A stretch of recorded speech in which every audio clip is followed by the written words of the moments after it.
And here we are. We are live. Hello everybody. I'm Andy. This is the Andology channel. I hope everybody is well and everything's coming through okay. So yeah, it's been a bit of a wild day. I've been filming literally about an hour ago. I stopped filming the.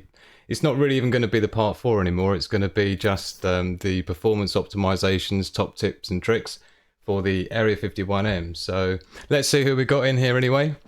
Well, I'm always rushing in here straight away just before we're about to go live, and it's it's like a mad rush. But I'm sure we'll get there. I'm going to try and make this at least a weekly thing. I do enjoy it, and it's a great way of catching up with you guys.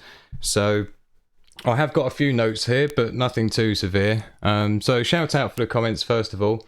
Looks like we've got SJN87 in the room. I'm just going to scroll to the top. Travelor, absolutely. Shout out to you tonight anyway.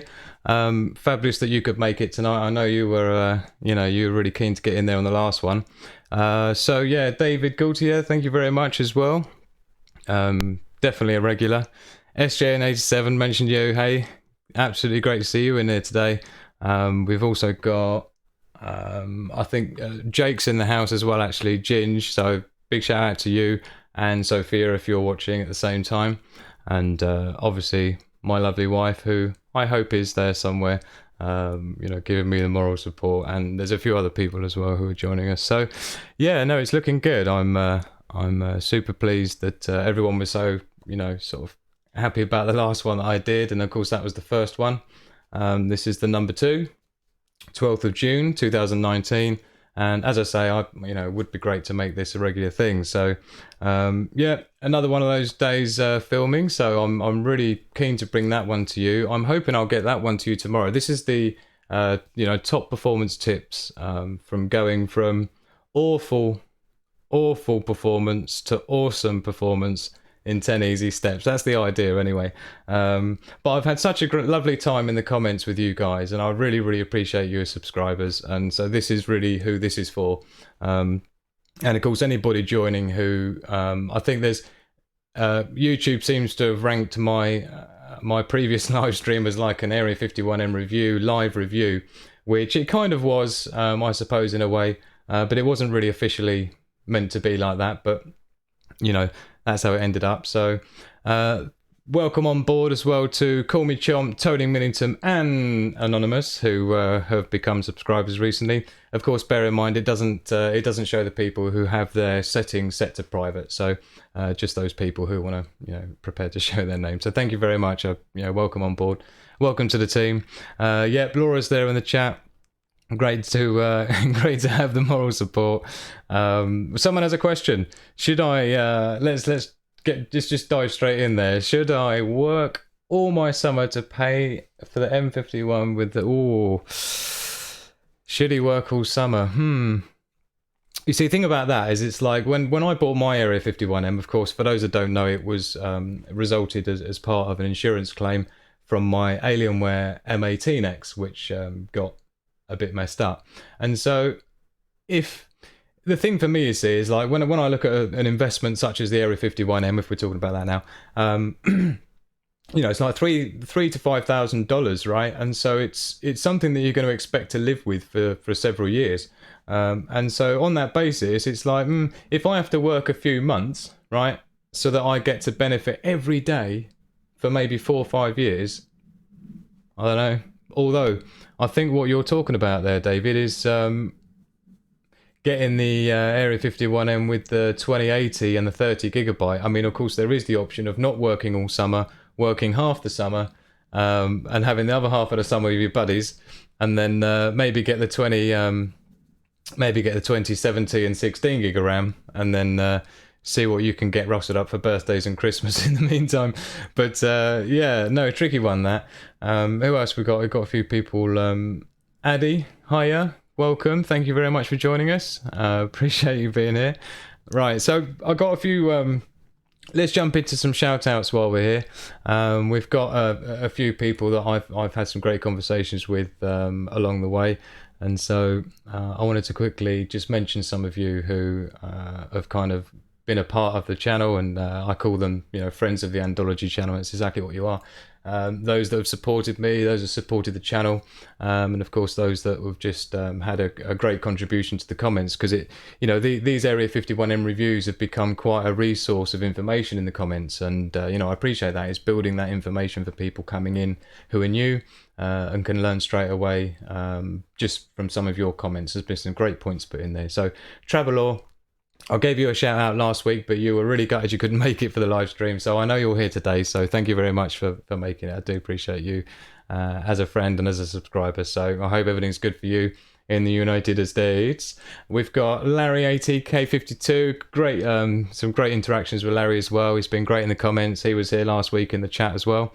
So it's great to have you on board. And Daniel Daring, I've seen. I was reading some comments from you today actually as well. Again, some great information being put in, along with draw timing. That you've been brilliant in the comments. You've helped a lot of people out, and you've brought up some really good points as well. So great to see you. And Edwin Kabata, man, I've got a few comments from him and some other people that I'll be going over and answering some of the questions for the benefits of everyone else as well. But Edwin, he had a bit of an issue with shipping time, I think. So we'll get into that, but yeah, I'm not sure if he's going to be able to make it today because of the time zones and everything around the world, but we never know. And Alexander Romanov as well, he's been great in the comments, and he's had a lot to contribute as well. We've had some good chat. So I just wanted to kind of give you a shout out and say thank you very much for being part of this. And so yeah, that's the shout outs. I've got I did have some. It's funny actually. I had considered, because obviously the last live stream, Gene from the Solo Searcher, he brought up the fact that I was on the Amazing Race TV show, like a reality TV show, and I was reasonably tempted to put some B-roll together to show some classic scenes, which I'm sure won't be a problem from a copyright point of view if it's just a couple of scenes and it's being reviewed. I think is what you can get away with, and so, but I didn't have time to put that together because I've been working today on the optimizations video, which is going all right actually. But funnily enough, I mean, I've done quite a few different scenarios with the optimizations, and because I know things like the power supply issue was a big one for people. What sort of what's the benchmarks between different power supplies, or whether it's on batteries, and so I've pretty much gone through all that. So I might touch on that again a bit later on.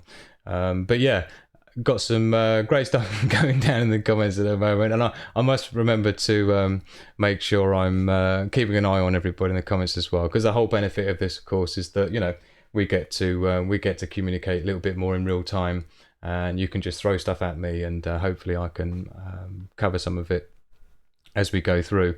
But yeah, so I've got another I had a kind of like a useless facts as well section, which I thought might be quite funny, and I was also looking to maybe get some feedback from you guys. We had a joke actually about other YouTubers and stuff, and I thought one of the things we could do is if you've got a favorite YouTuber that you really love, then whack it in the chat, right? Just sort of copy the channel into the chat.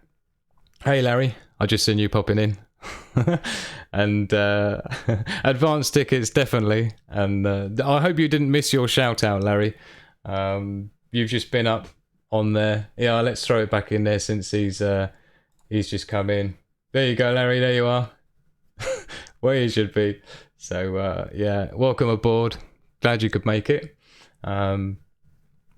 Let's pop back here. Got the usual setup again using the OBS Studio OBS software, and so I've had a little bit of more of a play around with it. I haven't done too much more though in the last few days, but I am hoping to kind of take the OBS software a little bit further and see what I can bring you in terms of more of a show kind of a thing, rather than just a guy chatting on the webcam and that. Yeah.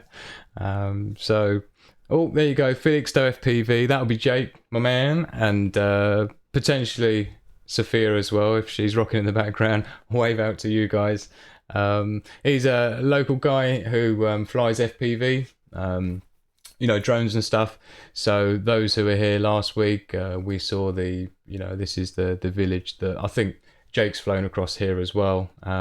This is me flying through the village with my it's TBS Discovery quadcopter, which is, it's quite old actually. I think I got that rocking in about maybe 2009 or something like that. I forget when it was, but it was quite early on. I've still got it now in the case actually. I'm not quite sure what I'm going to do with my TBS quadcopter. I didn't know if I was going to maybe sell it or upgrade it or something, but I don't know. I'm having second thoughts at the moment about a few things to do with FPV, mainly because I feel like it's being kind of come down on quite hard recently. There's a lot of negative press about it. There's been a lot of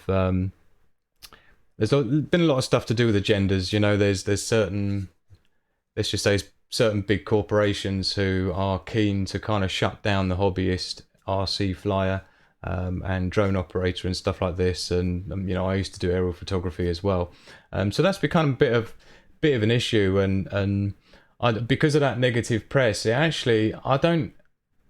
just seems like a lot of aggro, right? I mean, I'll let you into a secret, right? Last time I went out to fly with my FPV aircraft, and you'll see the shot in a minute, where we basically got my ground station, right? And because of all the bad press and everything, and this is the ground station here, sort of where I fly from various different locations. This is one of them, but my ground station here is what I fly from, and it's you can't really hide it, right? And literally, you get people shouting the craziest stuff at you when you're just trying to sort of, fly. I'm generally like a couple of kilometers away, from where I'm actually standing.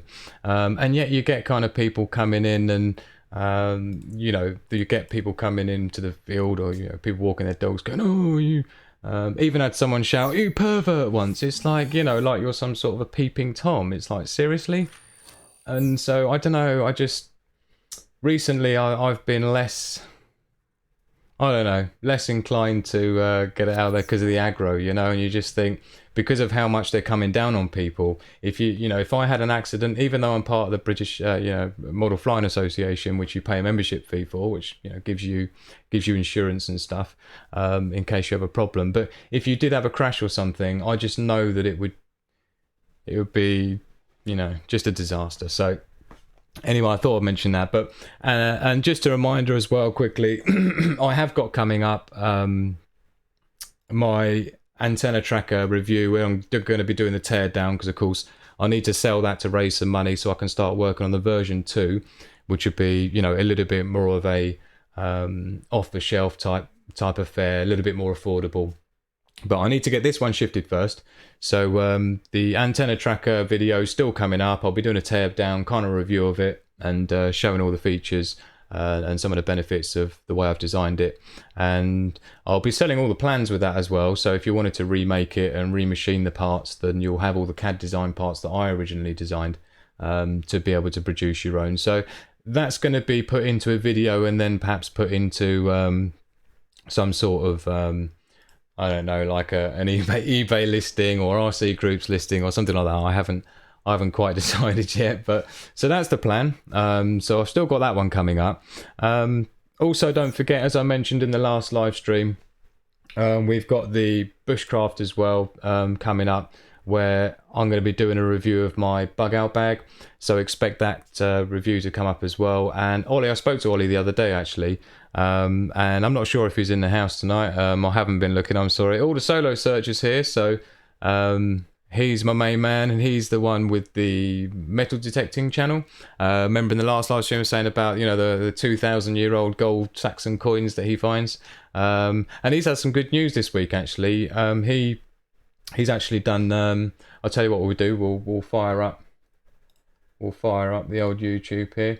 He's found quite a significant piece of history, and on that occasion you have to actually take it to a special place and it gets certified, and he's just been able to go and collect it hopefully this week, and so I think that was quite a couple of thousand years old as well. I'm just going to see if I can pull it up here so you know what you're looking for. And but yeah, so this is the kind of let's pop to here.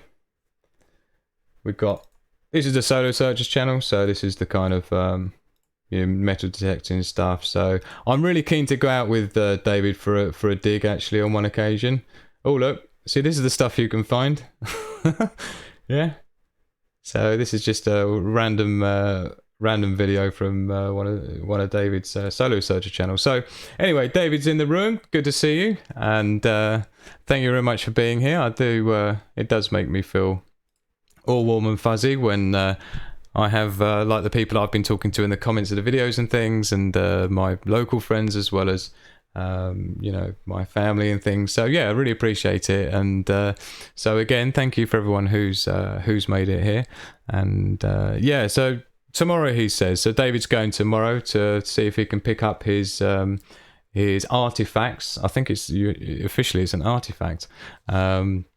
So yeah, that's pretty cool. I'll get some B-roll set up for another live stream on that one, and we'll talk a little bit more about that. So I've got the FPV thing with the antenna tracker, which I need to break down. I've got coming up the bushcraft one as well. We're going to be looking at my bug out bag with Ollie, who again, I'm not sure. I think he is in here, but I'm not sure if he's in a position to be able to type.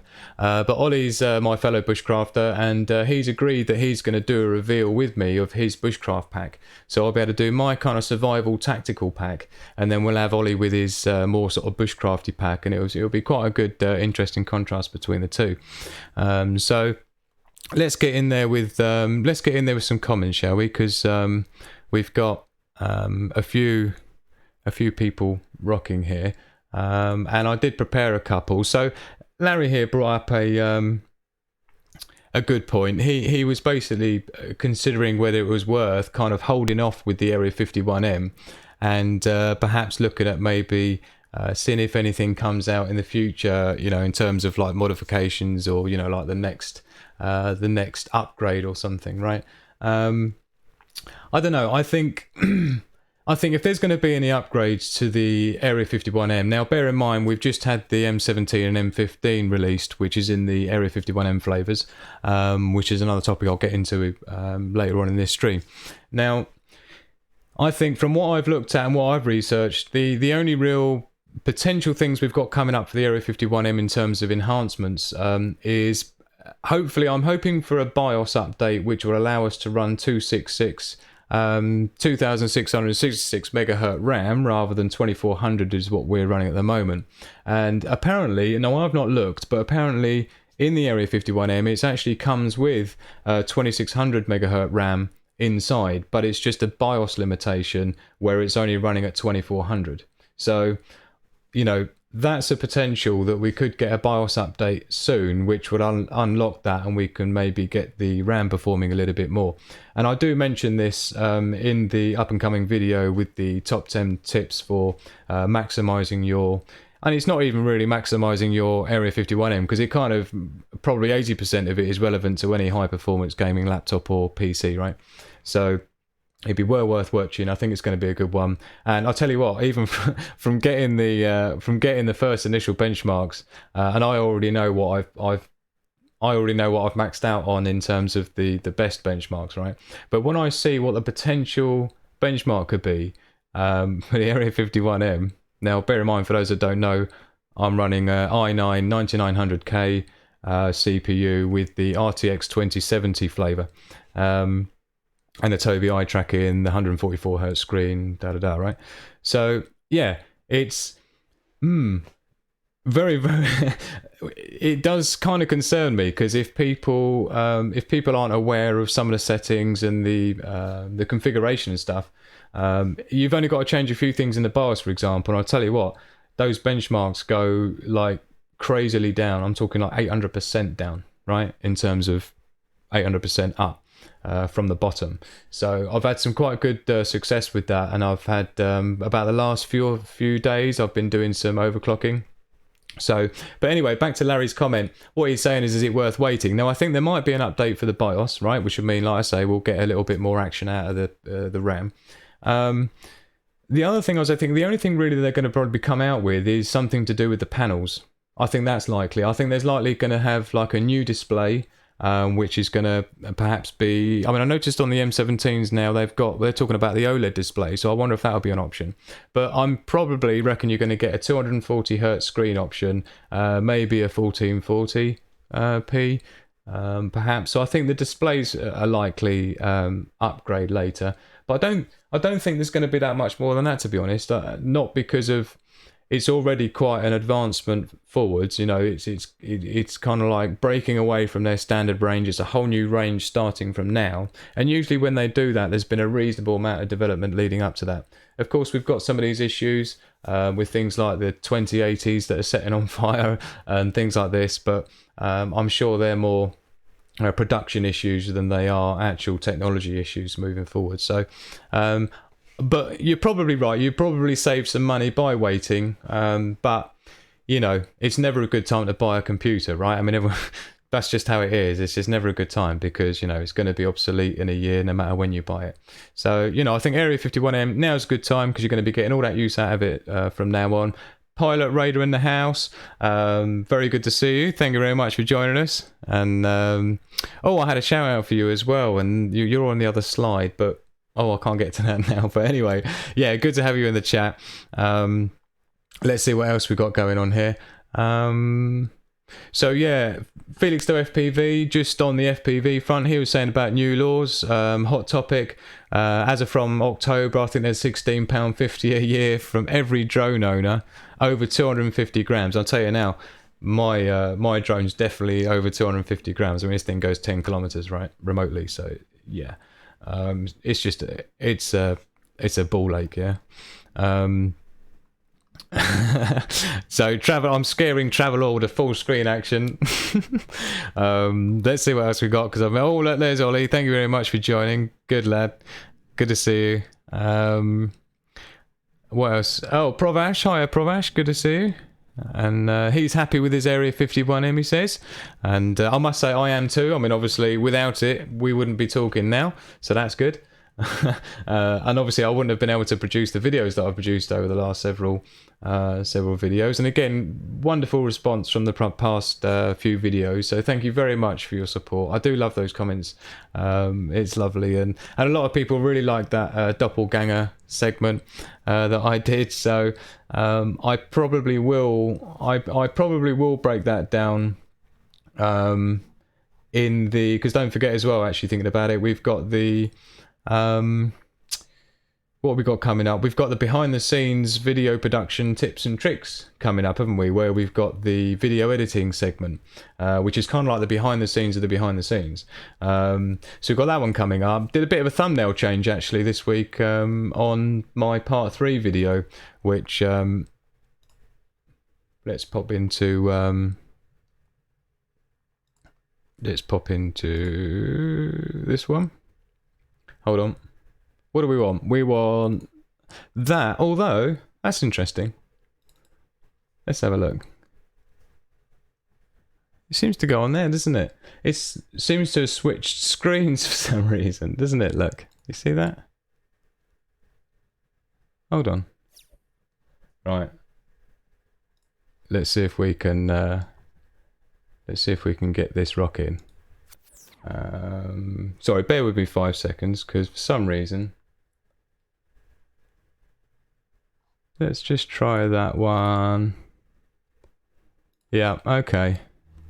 Don't know what's going on there. Right, so sorry,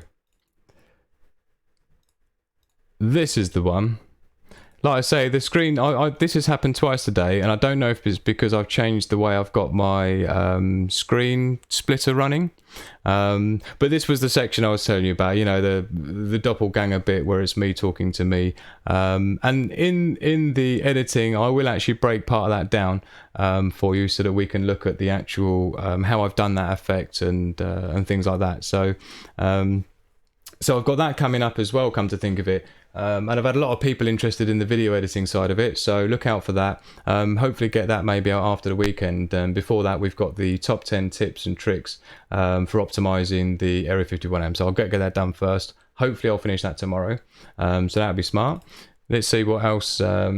We've got a few things else here rocking, and starting off with, let's just get that one on there. Okay, so let's have a look. Let's jump back to the comments then quickly, because we need to... So here we go, Travelor. So he was asking about the fans on the fan profile, yeah? Where essentially we've got... hold on, let's get the... 5 seconds. Here we go. I'm looking for my command center, and here we go. So you see here, I've got my thermals on quiet at the moment, right? And the question was, even if you have it on silent or quiet, does it still ramp up? Now I can tell you now, because of all the things I've got going on, so you know, you have to bear with me. I've got 4 monitors going on here with everything going on, and one of them seems to have dropped off, which is why it's showing a different screen. But anyway, so this is in quiet mode, and because of everything that I've got going on, it's actually, the fans are spooled up now. So yes, the fans do spool up even if you put it in quiet mode. It will still ramp up a little bit. I think I've got a bit of overclocking going on here, have we? Yes, we have. So nothing major. And again, I'm not really going to get into this here because I go all through this in the tips and tricks with the optimizations. But just to let you know what we're running at the moment, the fans have sped up a bit, so it's definitely feeling it. But compared to things like having it on full speed and things like that, let's do it now. See if you can hear it. There we go. I'll put it on full speed. It takes a little bit of time to ramp up, but for those that don't know,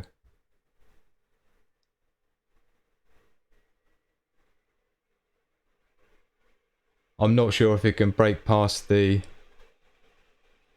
minimum audio needed for this to kick in. Yeah.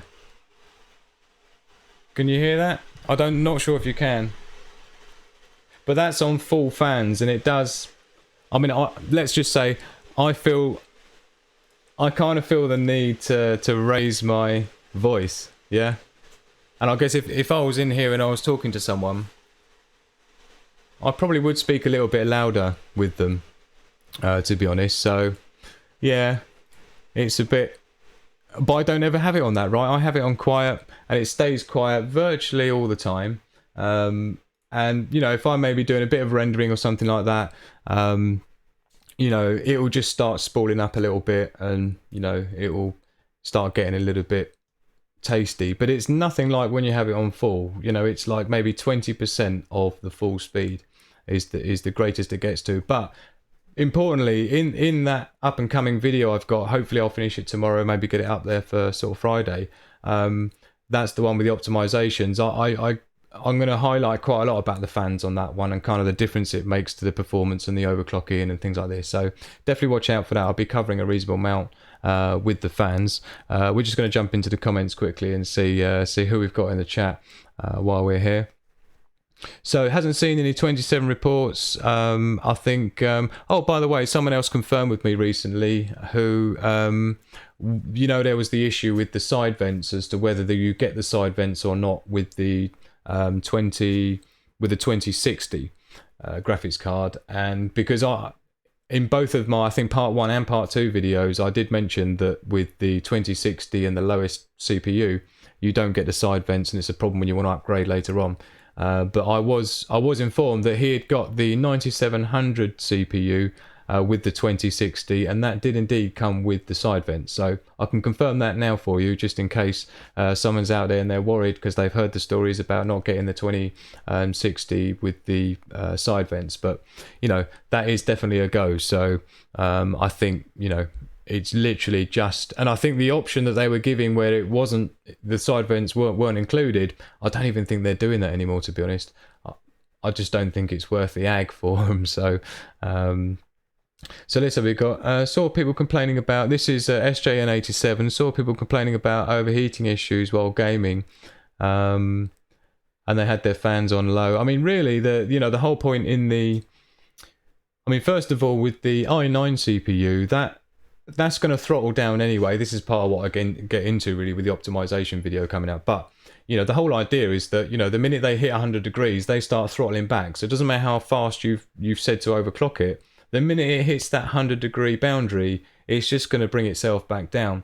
So really, and the same with the, you know, with the graphics card as well, right? On the graphics card, again, we can pull the command center up here, and I'll show you what we're talking about. So on the overclocking, which is the Fusion tab here, when you go onto the graphics card part of business here, and we can use the advanced view, and you'll see I've got a bit of an overclock going on here. Nothing major, but you know, we just got something to get us going. But you'll see here it says 87 degrees, right? And this 87 degrees is capped out. So again, it's very much very similar to the way the CPU works, in as much as the minute it hits that threshold of 87 degrees in regard to the graphics card, it's going to start throttling back anyway. So, you know, really, even if you've got your fans on quiet, you know, because obviously the fans are shared between the graphics card and the CPU for cooling it. So it doesn't matter really whether your CPU or your GPU is the one taking the juice. You know, your fans are going to spool up nonetheless. And of course, up to a point. So it shouldn't, you know, nowadays there's so much technology built into the CPU chip die and the graphics card boards as well, designed to protect it from things like overheating and from things like, you know, stuff like, well, essentially blowing itself up, right? You know, that's not supposed to happen. Back in the day, that wasn't the case. You know, if you know, when you were installing when you were building a PC, right? If you put in a CPU into a motherboard and you're building a PC, and let's say you forgot to clip the heatsink on, or you didn't use any thermal paste, or you know, you clipped it on and it wasn't quite straight. When you switch it on, that was it. That would blow that thing within probably about 10 seconds without proper cooling, and a typical CPU would be kind of dead forever. And if you try and claim on the warranty, they've got various thermal fuses inside, which, you know, Intel or AMD or whatever your CPU manufacturer is, if you try and claim it on the warranty, the first thing they check is that thermal fuse, and if it's gone, you know, there was nothing you could do about it, right? But nowadays, you see, because I think overclocking is something that's become a little bit more mainstream, whereas back in like the 90s when I first started overclocking, it was a little bit sort of underground, and it wasn't, you know, you were having to hack the chips and stuff to unlock them. But nowadays, because they know the score and they know people want to be able to overclock them and sort of rinse every last frame per second out of them they can, you know, they've sort of gone ahead and sort of included all kinds of, you know, structural stuff and instruction set stuff to help them to protect themselves. So I'm not suggesting that you could turn a CPU on with no heatsink on at all and it would protect itself, but to a degree, no pun intended, it would lower the temperature itself by shutting itself down internally. So, you know, it should be quite difficult to you know, to blow a CPU or a GPU nowadays, just because, like I say, that there's so much involved to try and protect them from numpties, basically. You know, every manufacturer makes everything as numpty proof as they possibly can. I mean, you can only go so far, but obviously without paying too much of a stupidity tax. So, but yeah, there hasn't really been that many more comments about things, you know, Area 51 setting on fire or anything like that, but it is a concern, and it does still seem to be contained within the 2080 graphics cards. It doesn't seem to be a problem with the 2060s or the 2070s. So I don't know if that's because they're banging the sides of just the amount of heat that they can dissipate effectively, or I don't know if it's just a MOSFET problem or something with the power supply, but I'm sure they're going to get it figured out. But it does sound like Alienware are doing a reasonable, Dell should I say, are doing a reasonable amount with just the whole load of what they've got going on, with some issues. And let's get into the comments as well, because next up we've got oh, actually, just quickly, Travelor, didn't you say that you had some problem as well, unfortunately? And you know, he's my man, and it's just awful here, and you know, I've followed him the whole time where he's making his purchase, deciding what spec to get, and then he gets some as he says, he feels like he's ended up with a lemon, right? And you know, no one wants that. So, you know, what's the was it something to do with the trackpad, or was it the Alien FX not working properly, Traveler? Or was that I think that was the issue, and so it's not something I'm guessing that's something where the entire, now bear in mind everyone, we're about 30 seconds out of sync from chat to what you see, right? So I see your comments about 30 seconds after you see me. Something like that. So if there's a bit of a delay, then you know that'll be what it is. But touchpad and the palm rest, yes, that was it. So it looks like there's a bit of a touchpad issue going on there. I mean, I must say, when I first got mine, what was it? I had something to do with the trackpad where it wouldn't turn on, and it was after I did an update on something to do with the Alienware auto updater, I think it was, and it did something rather. The Alienware command center updated, and after that the trackpad wouldn't light up for me. And I think I went into the BIOS actually, and in the BIOS there's a setting to be able to change the trackpad from auto to on or to off, and I think essentially I turned it on and then came back in, then turned it off after it booted, and it seemed to reset itself. But I don't think this is the same situation with Traveller. I think he's had his won't actually turn off, and the backlight stopped working.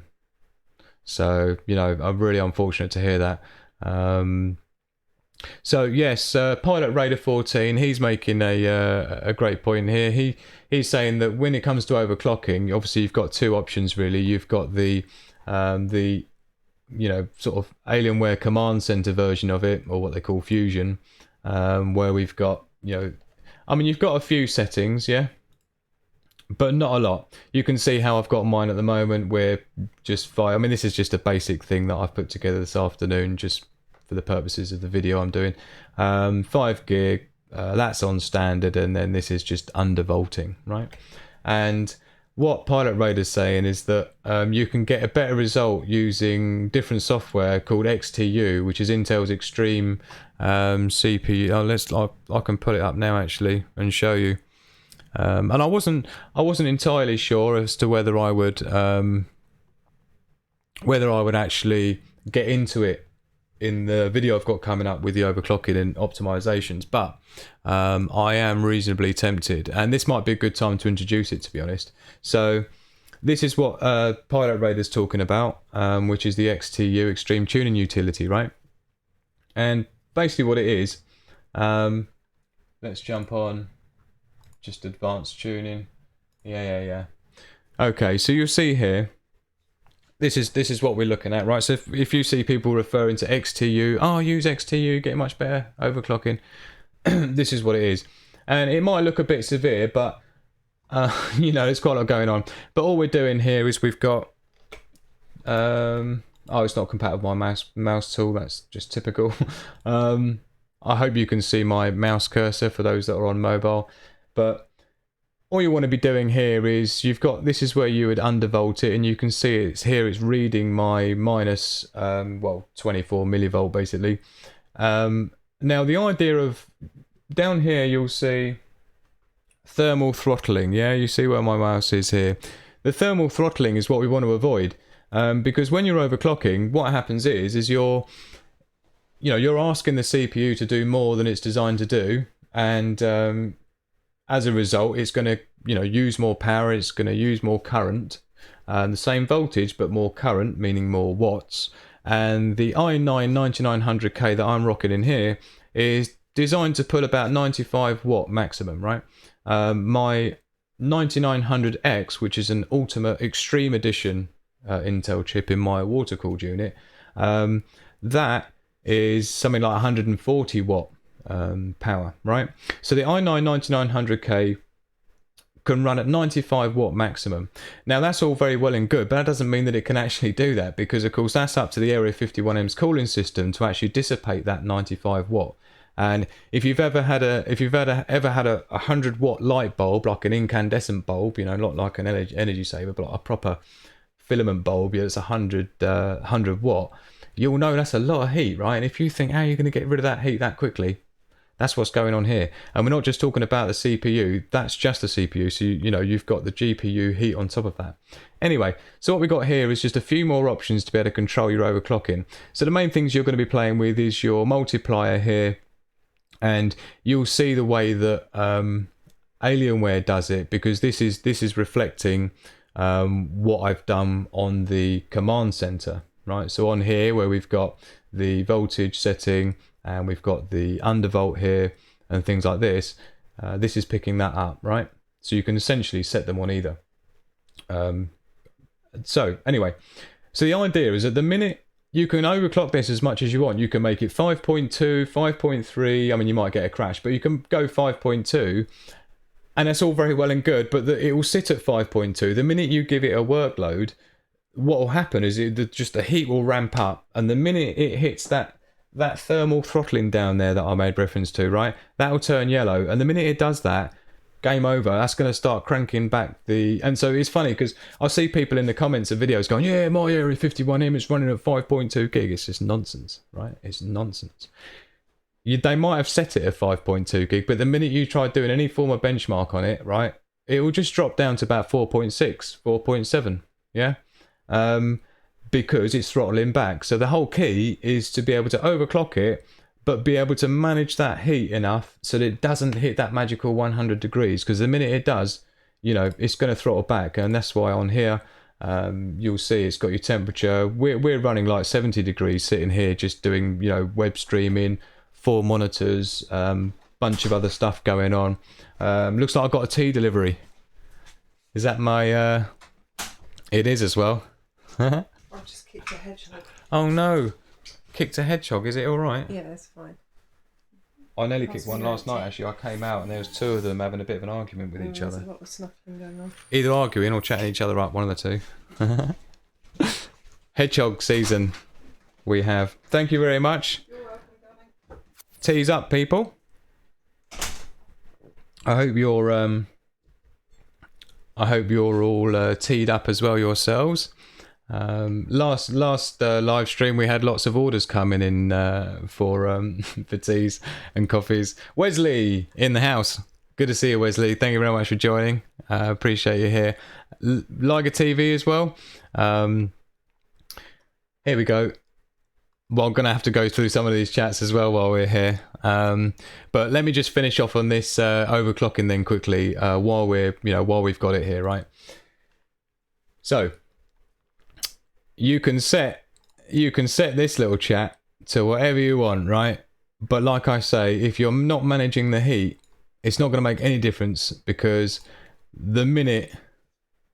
Yes, I do want to discard my changes. The minute you hit that 100 degrees, it's going to throttle back, or in as much as the Intel Extreme software, it's going to, you know, your thermal throttling is going to come on, and you know it's game over, and you're just going to start capping your performance.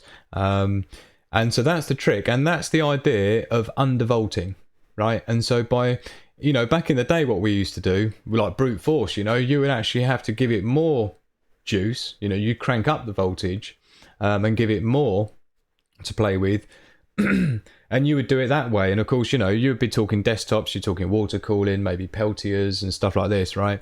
And you'd have highly modified, you know, you'd like liquid metal and things like this. So there's quite a few options to try and get rid of that heat.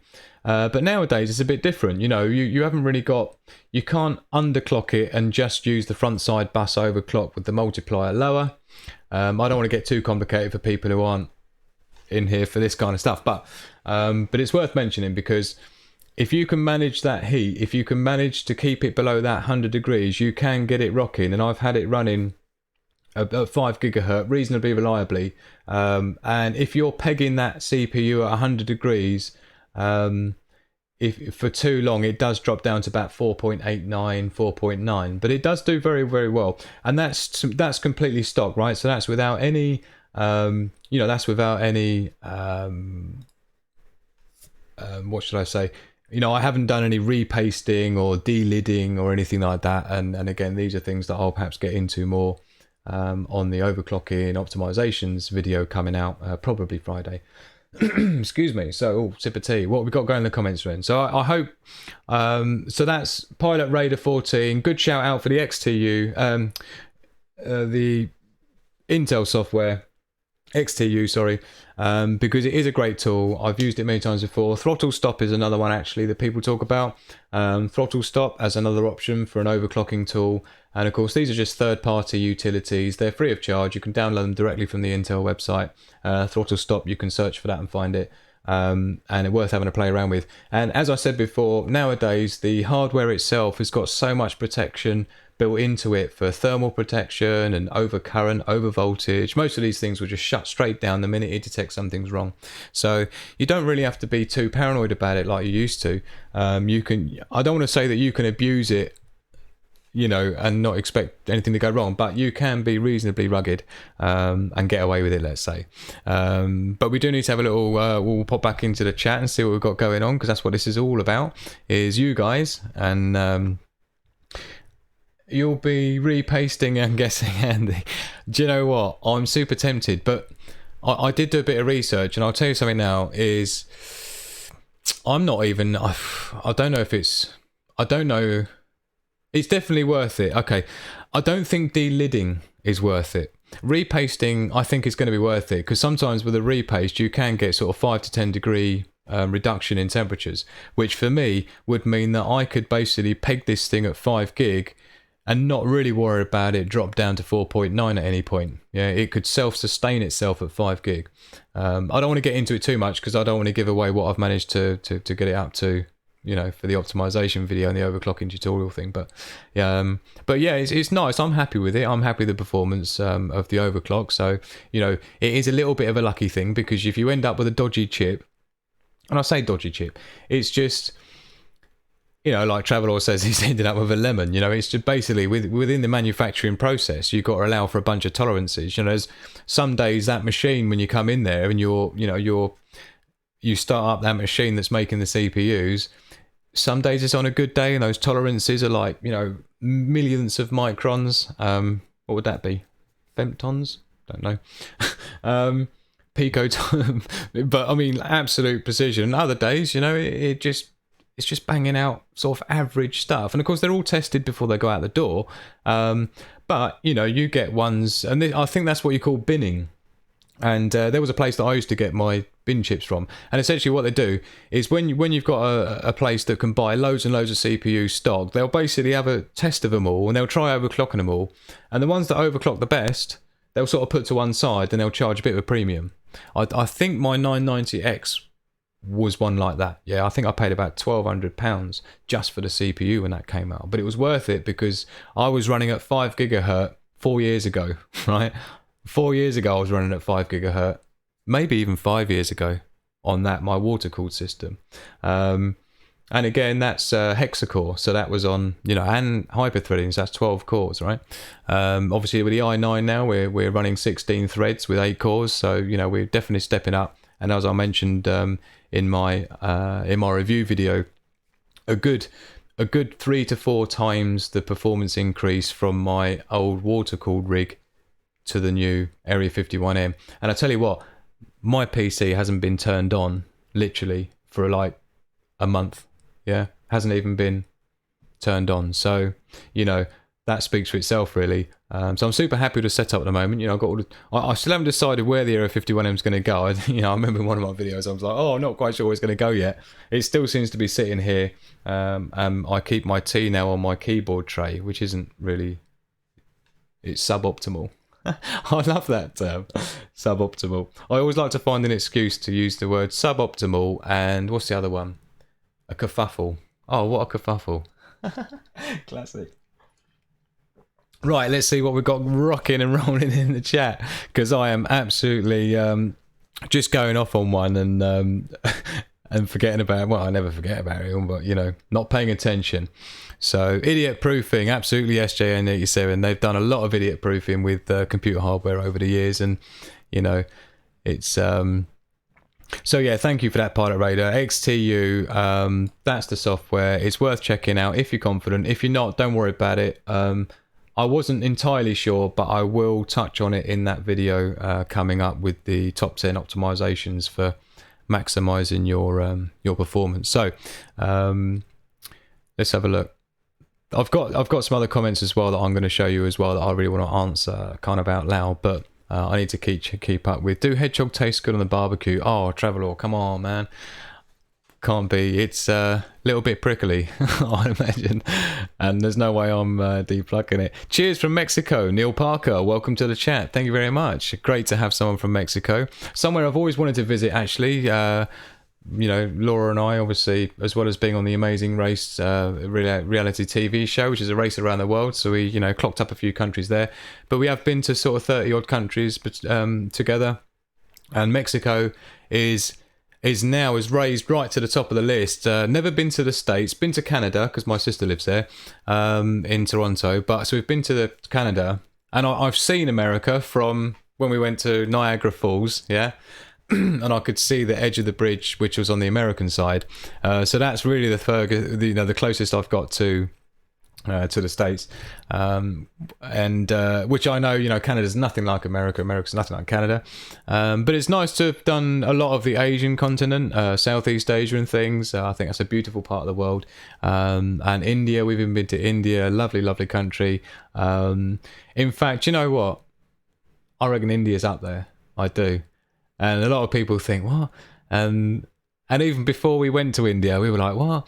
And when we got there, we were like, this is, you know, organised chaos. It's lovely. The people are just wonderful. And again, Southeast Asia, very much the same. And I'm keen to make it to America because I think I think the people there, I think I would gel with the American culture quite well from, you know, what's important to me and my philosophies and thing fitting quite well with the American culture. So no, I think like that, and Mexico is somewhere that we'd actually originally, when we were living in Thailand, one of our plans is we were going to buy an RV, right, and travel around America, right. And so back then, now this was in about maybe 2004, right. And one of the ideas was that in Florida, it's quite cheap to do your private pilot's license. And I was tempted to do the PPLH, right, the helicopter pilot's license. I did a couple of hours as a tester sort of thing, but and that was one of our plans. And so we thought, well, part of that we could go travelling, do the Americas, and perhaps get an RV, right? Start off in the States, would buy the RV, you know, like second hand, some sort of Winnebago or whatever, right? And we would be able to drive down. Now, you see, back then you used to be able to get a 6-month visa. As a Brit going to the States, and I think Bush changed that. George Bush changed that after 9/11. I think then, so he changed the ruling on what the visa situation was, so that caused a problem. And then the other thing was that the gas prices went up so heavily that it would have cost us so much money to be able to make it. Because the idea is you could go down to Mexico, spend some time down there, and then come back to America. You get like another 6 months, make it up to Canada, go and spend a bit of time there. Do you know what I mean? So that was a plan. So Mexico, definitely somewhere that we wanted to go and visit, and we definitely will. So SJN87 talking about not delidding. Yeah, I saw some stuff about delidding, which is where you take the lid off the i9 9900K, right? It's not a dodgy process, but if you don't know what you're doing, it can be. But when I looked at the actual effects of that, it was minimal. It's not worth the effort. It wasn't even like it. Yeah, nothing. Not even 5% difference. So you're going to spend a lot of time delidding your CPU. It's removing the solder. It's just a nightmare, right? And even once you've removed it, you've got other issues about the thickness of the plate, which means you've got to make that up with liquid silver, and it's liquid metal, sorry. So I don't even know if it's worth delidding, but repasting, I am tempted, and of course I will document that for everyone, because you could, like I say, get a good 5 degree on that one. So hedgehog season, boil or bake them. Oh, listen to it. Ollie in there, gotta practice on some of them hedgehogs. Oh no, what's going on in there? Small sport. So yeah, we have we got a lot of wildlife in the garden actually. We're do you hear any? Oh, okay. So just quickly, Pilot Raider, do I hear any popping? Are you talking about in the Area 51M or on the live stream, Pilot Raider? Of course, you know there's a bit of a delay, so I have to wait for him to answer on that one. But Yeah, I haven't. One thing I will say, actually, in terms of any problems with the Area 51M, because lots of people in the chat here who I know have got them arriving or have ordered one or are thinking of ordering one. One of the things, Wesley, for example, he's one who's waiting for one, right? For his one to arrive. A few people have had some stock issues, so I'm really, sad to hear that. But so on the Area 51M, in terms of audio, right? What I will say, and I did mention, I think in the part 2 I said, bugs and anomalies and stuff like this. And of course, I didn't want to just embed them in some big long video. So what I did in the end, as you probably saw, I did the USB port one as a separate video. I'll probably link that up here for you so that when you're playing it, when we're not live and you see it, there'll be a link. But so there was the USB port cutting off issue. And then the other thing, which I never actually mentioned, because I was kind of sure I had something that was going to fix it, and then it fixed it, and then it came back, and I made reference to that as well. Now, what it was I think I mentioned in the setup video about the audio ports and about the fact that you can use the audio sockets on the side, but you can also use the audio tapping off the display port or the HDMI, right? So obviously audio gets passed through HDMI. So as well as your outputs from your retaskable jacks on the Area 51M, you've also got the option to have the audio being passed out of your display ports or your HDMI. Now, that was how I was doing it, because again, I thought that would be a nice way to limit that cable management, get a handle on that cable management, because it meant that was one less plug that I had to have plugged into the socket, in this case, the audio plug, the headphone jack, going to my speakers. So that was the plan, to pull the audio off my monitor from the display port, and then pull the audio off that, and then go into my amp with my surround sound speakers, right? And when I was doing that, do you know what? Every probably 30 seconds or 20 seconds or something like that, now Pilot Radar I think is referring to a pop. Now for me it was more like, I don't know, maybe you could call it a pop. I mean, I'm a bit of an audiophile, so to me it sounds more like about 150, maybe 120 millisecond gap where it just goes silent. I'm talking like a tenth of a second where it just sort of cuts and then carries on. If I've got my audio plugged into the, I say the proper jack, but if I've got the audio plugged into the headphone output or the line out of the Area 51M, doesn't seem like it's a problem at all. And again, microphone, which is what we're running now, right? You can hear me fine, I've got the microphone plugged in. But for some reason, when I'm taking the audio via the display port, and I can't remember if I confirmed it with the HDMI port as well with the LG TV that I use, but yeah, I was getting that popping out.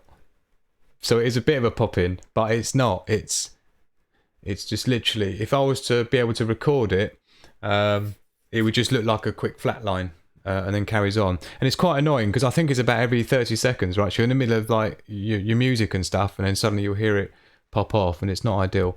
And of course, even worse, when you're doing video editing, I've got to be so specific about listening out for stuff like that. Yeah, particularly, I'm using radio mics or something like that. I'm listening when I'm playing back a clip to see if it's usable or not for one of my videos.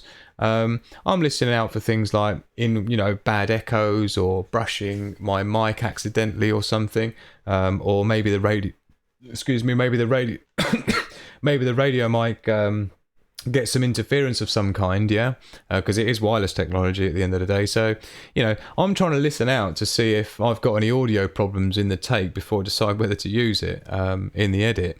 And of course, if I've got the actual amp cutting out itself, like I was saying with the way the Area 51 does it through then of course I can't even tell if that's coming from this or if it's coming from the actual microphone. So yeah, and as it is at the moment, I've got it running out of just the normal headphone jack for the time being, and there were some updates, and there's a BIOS update I'm yet to do because I'm waiting to do that as part of the optimizations video. I'm going to do that live, so I'm going to do a BIOS update because I know there's one waiting. I'm running 1.5.0 at the moment. Some people have said they got better performance from 1.3.2. BIOS. I don't know if anyone else has heard about that. We'll have a look in the comments anyway to see what's been going on. And again, I do thank every single one of you for joining me today. It's it does mean an awful lot to me, getting to speak to you directly and getting you having the opportunity to throw things at me as well, which I know is important to you. So it looks like we've got. Just trying to get this one set up, and I'm carrying my tea around here as well. So let's just pop onto here, and right. So just having a look in the chat, guys. So awaiting you. So Pilot Raider saying he's awaiting a new audio driver update. So it could be the case. I did have a look on the Alienware website on the drivers list. I don't tend to rely on that Alienware's auto updater anymore, to be honest. It's not. I don't want to say it's not reliable, but it doesn't give you all the options of updates that are there for you. So I tend to prefer to go to the Alienware Dell website itself, onto the download drivers part, and just choose the ones that I want myself. And like I say, that's the BIOS didn't show up in the automatic thing, but when you go to the website, there's new BIOS there that isn't on mine. So. Solo Search is still here, and he's not been feeling well the last couple of days, and in fact my son as well, he's not been feeling very well yesterday and today. So shout out to Xavier, and I hope you're feeling better, and he's fast asleep tonight.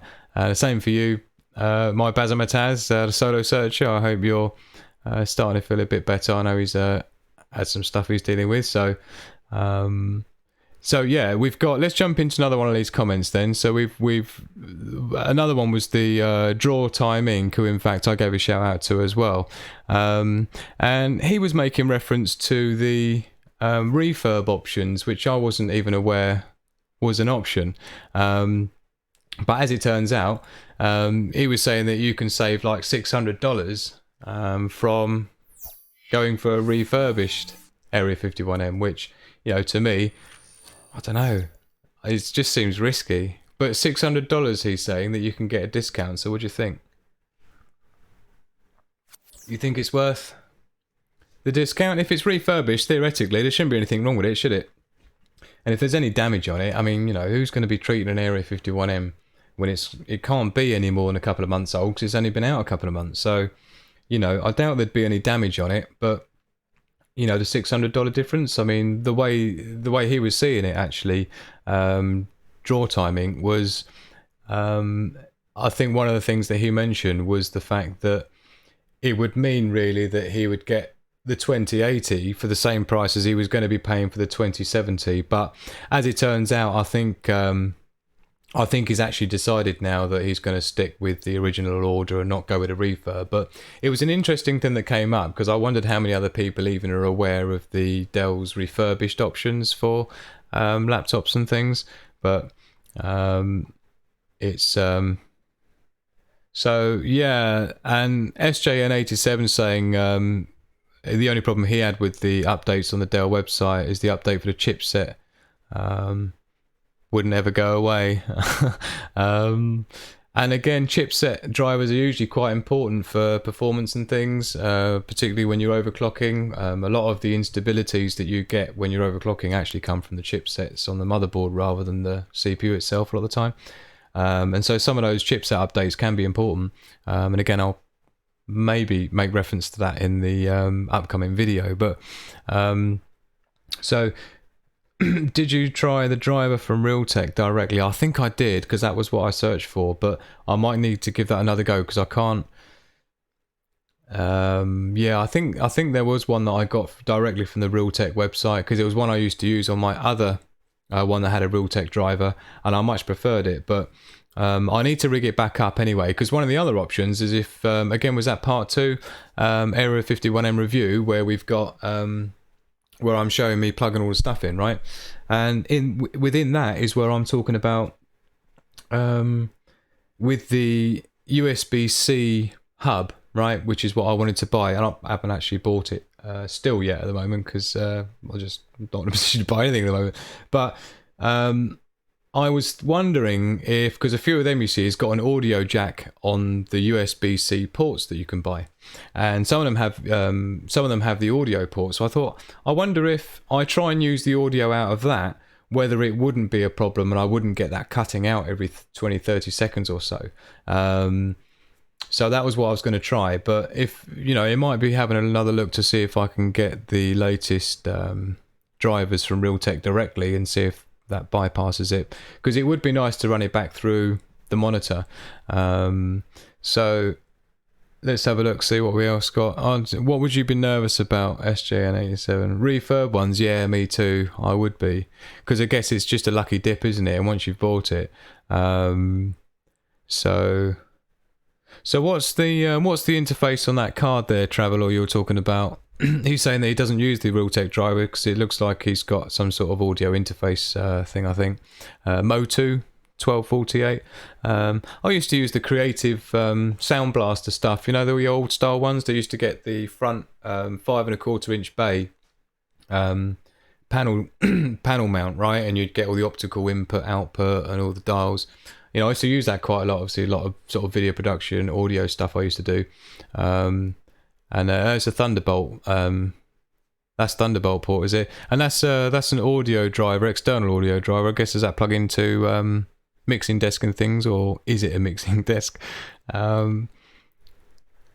Creative is still alive and kicking. Are they really? Wow. I don't think they're doing Sound Blaster anymore, but it's nice to know that Creative are actually still alive. So I'll tell you what, actually, the other thing... hold on, I can't even see behind here. I'm going to have to put that somewhere else, I think. Just bear with me 5 seconds. Just wanted to make sure we're all good. On the clock one there. Okay, sorry. I've just too many screens here. $1,500 worth of Mo2 device, which again I'm assuming is an audio interface of some kind.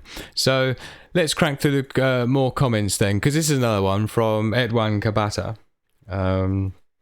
And he's actually had some pretty long delays waiting for his getting the runaround and stuff, and I'm hoping that it's going to be, he's saying he's being really patient, and you know, it must be a frustration. Now I know that obviously that, you know, Dell doesn't actually take any money out of your bank account until they actually officially ship it, right?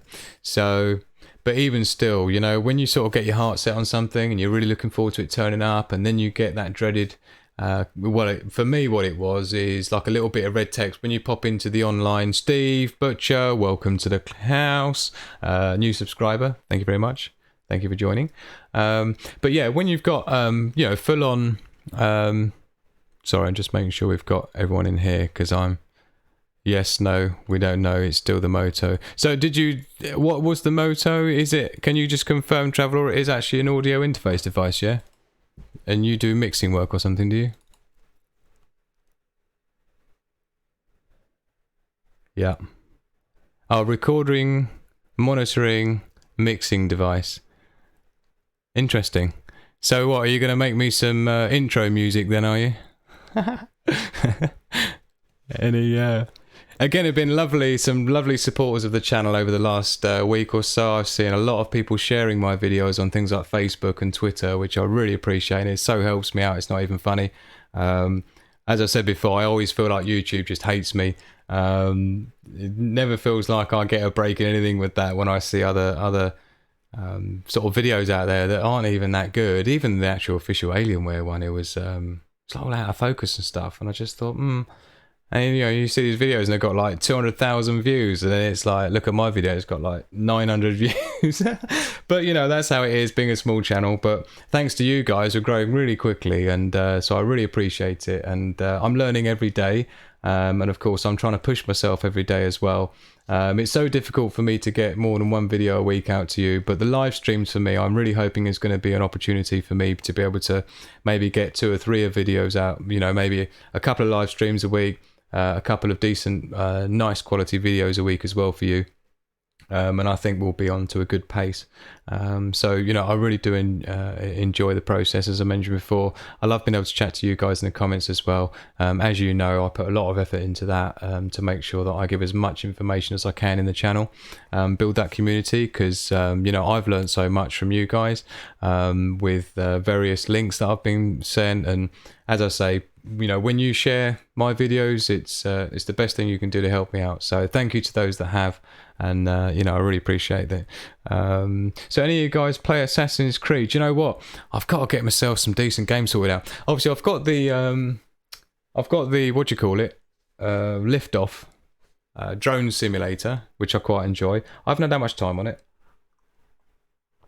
In fact, you know what? I probably played it more in the making of the first segment of the part 3 Area 51M review video. Of course, you know, I had to play it on a few scenes sitting there while I was doing the doppelganger scene, right?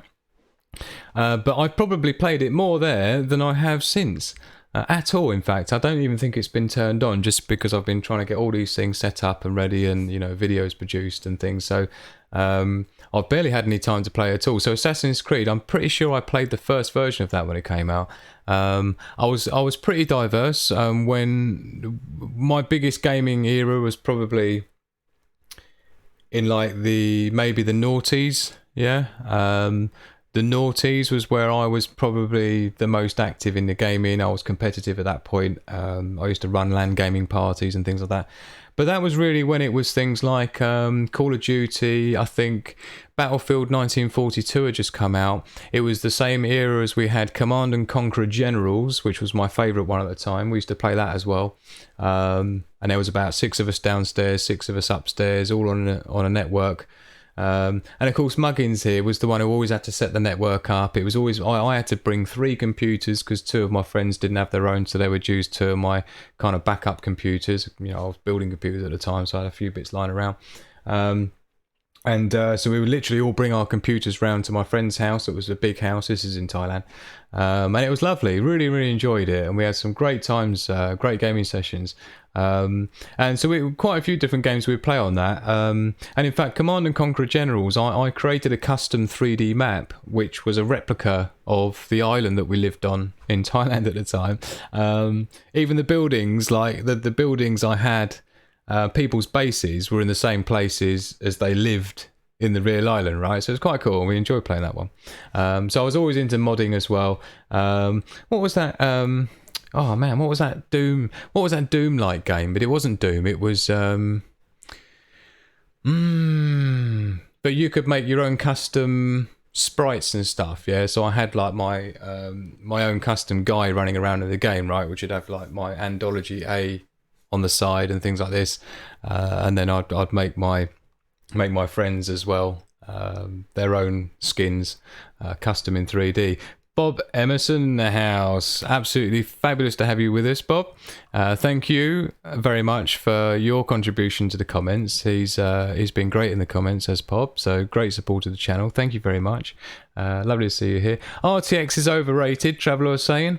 Eventually it just becomes a part of the canvas and the mission or the DM go the focus. So are you talking about RTX as the graphics card? Nice drone flying. You should look into Microsoft Flight Simulator also. You see, obviously, as I mentioned earlier, where we were planning on going to the States, and I was thinking about doing my private pilot's license for helicopter. Do you know what? The more people that I met who actually were pilots, because actually where we were living at the time, there was an airport nearby, and I got invited there with a few guys who, one was a captain, one was an engineer of a big, massive Augusta. No, was it? It was massive helicopter. It was like some Sikorsky. I forget what it was called though, so don't quote me on that. But it was from like 1979, right? This helicopter, and he kind of looked at it as well.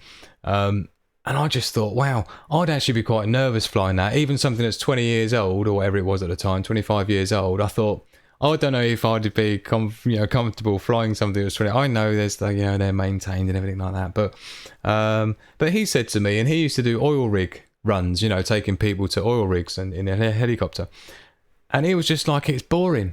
Yeah, it's boring. It's like being a taxi driver, but it's not even as interesting as being a taxi driver because you've just got C. That's it. Just C. There's no, you know, which is a good point, isn't it? You know, at least when you're driving along, you get to see stuff. You know, you can have a look around and, you know, you've got all the environment. But if you're flying a helicopter to an oil rig, you're just looking at sea. How boring is that? So, yeah, valid point. And another guy I met actually who was an airline pilot, like proper 747 jobby. I said to him, you know, I'm sure everyone thinks the same thing to themselves, but and I wouldn't say I'm a nervous flyer. I've had enough international flights to not worry about it. But there are particular songs that I like to listen to when I'm taking off, and songs that I like listening to when we're landing, just in case they're the last songs you ever hear, right? But I said to this guy who was a proper 747 pilot, I'm like, you know, doesn't it make you nervous, sort of like knowing that there's like, you know, 300 people on board, you know, kids and women, and you know, doesn't it make you nervous that you're responsible for that if something goes wrong, if you make a mistake? And he says, you know what, I don't even worry about that lot. You know, we're trained to consider the passengers as being nothing more than baggage, and at the end of the day, as pilots, we don't want to die. Right, so it's like, yeah, valid point, you know, you can't argue with that. So all the time you're sitting there worrying that, you know, it's like, well, you know, I guess the pilots don't really want to die themselves, do they? So they're not going to do anything silly. But I do think it would make me nervous being, you know, when you do see these issues with aircraft going down and it turns out it was like pilot error or something like that. Can you imagine how you'd feel if there was like loads of people, you know, oh, yeah. So I bailed out of that, and I kind of didn't end up doing the private pilots thing in the end. I don't know if I would have made a good pilot or not. Of course, I've flown model helicopters and planes all my life and done quite well at that. Somewhat competitive with fixed wing, a little bit competitive with helicopters. I've only been in 2 shows or something with RC, so nothing too severe. But I have been into it a while, and I've probably built 100 and something planes and helicopters. But yeah, so we've got. I'm you so are and who's a nervous flyer? Ray tracing looked like corner quick roller. Quake, you see now, Quake, it might have been Quake that I was talking about. Oh dear, it's Quake. It could have been Quake. I'm pretty sure it might have been actually. It might have been Quake, but it was quite a long time ago. Oh no, when I hear it, Quake 3 was it maybe? Not sure, but it's quite interesting actually seeing everyone. I'm so glad everybody's here. It's lovely. It's lovely seeing everyone getting on. It's like other friends meeting new friends, you know, and I guess that's how it becomes a community, isn't it? Right? It's how it grows, and it's nice because no matter what I'm doing, I can pop into my comments, and there's always someone there that's put a new comment in who I've spoken to before, and you know. I do enjoy it. So so let's see what we've got going on. Exhumed on PS1. I'll tell you what, favourite game of all time in terms of what I was most into. What was I most into? I reckon the Tomb Raiders. I think the Tomb Raiders were the ones that really I took to the, you know, the ends. I always made sure I completed them, and in fact, we're talking like PS1 days as well. So this was before you had cheats, right? The version of cheats back then, and I remember this, and the Solo Searcher might remember it as well. But it was like before the time where you had, you know, really the internet, to be honest, where you could just go online. God, that's showing how old I was. But you know, but no, seriously, you couldn't really go online and see walkthroughs on like YouTube or something. And so the version back then is that in the back of magazines you would see like phone numbers which were cheat numbers, and you would call up these numbers and it would talk you through exactly what to do in Tomb Raider if you got stuck. Now these things were premium rate numbers, right? I'm talking like I forget what they are in the UK because I've never really dialed one since we left the UK before, but it was but you used to dial these numbers which are like 50p a minute, you know, like maybe $1 a minute or something, as much as that, and you could be on there for 20 minutes, right, waiting until it got to that bit you know, you're waiting and it's like, you know, and you go up there and you go down the hill next to the gorillas. It's like, yeah, we've been down past the gorillas. And then it's like, make your way to the end of the cliff and turn left and shimmy along. It's like, yeah, we've done the cliff, come on. And it's like all the time you're clocking it up and it's like $1 a minute going by. And it's still going on about going past the gorillas. It's like, dude, we've done the gorillas. And, you know, you're on the phone 50p a minute and it's like, oh, man. Nowadays, YouTube, boom, walk through, bosh, job done. So it's amazing how far it's come. And that wasn't even on my phone bill. That was on a friend of ours called Michael that we used to play around in his penthouse suite flat. It was his mum used to do quite well, let's put it that way. And so, of course, you know, it was his phone bill. But but it's funny because that's how you used to do cheats back in the day with games, right? It was like you'd have to call these premium rate numbers and just the frustration of sitting there listening to this guy drone on and on about these instructions that were like, I'm at the end of the chapter, mate. The end of the chapter. Get to the end. But of course, I guess that's all part of the strategy, isn't it? Because the longer you can keep on the phone waiting, the more money they're making from you. But Tomb Raider pointy cheat days. Oh dear. Now, of course, I'm not for 1 minute suggesting that I ever needed to cheat, of course, on Tomb Raider, but no, I think Tomb Raider was definitely. I loved the scores as well for Tomb Raider. In fact, there was one of the Tomb Raider tunes that at some point I think I was planning. I thought to myself, you know what, I'd like to have that as my what would you call it? You know, sort of like the tune that you would have running at your funeral, right? No, then not the Tomb Raider tune, but there is one of them, and I can't remember what it is. I think I have got it in here somewhere. I might even be able to pull it up for you. What would it have been in? Because when I was living in, when Laura and I and Xavier were living in Cyprus, of course Cyprus is, you know, that sort of Greek-looking ruins and things, and to a degree there's little bits of Cyprus that look a little bit like scenes out of Tomb Raider, and I think that was part of the inspiration. I was doing some short films. It was soon after buying my Sony EX1, and obviously I wanted to learn how to use it. I wanted to learn how to get the most out of the EX1, and so what I ended up doing was doing a bunch of sort of short films, and one of them was going to be in Cyprus. It was going to be a little bit kind of Tomb Raider-y, right? But in the end, I don't think it actually ever got to. Yeah, and I'm not sure. Yeah, I don't know if I'm going to be able to pull it up, which is unfortunate. But it's a beautiful tune, the Tomb Raider. But I think it's anniversary number 3, is it, or something like that? But I really like that. Who else we got rocking in here then? How are you feeling, David, by the way? Are you still got a bit of a stomachache? Are you alright? So, Shadow of the Tomb Raider was a really nice game lately. He's on it on the 2080 51M SJN87. That is probably the one I'm tempted for. Oh, by the way, anyone who's got their Area 51M, what's going on with a free game? Because I haven't got a free game. I think I was supposed to get... Oh man, what is it I'm supposed to get?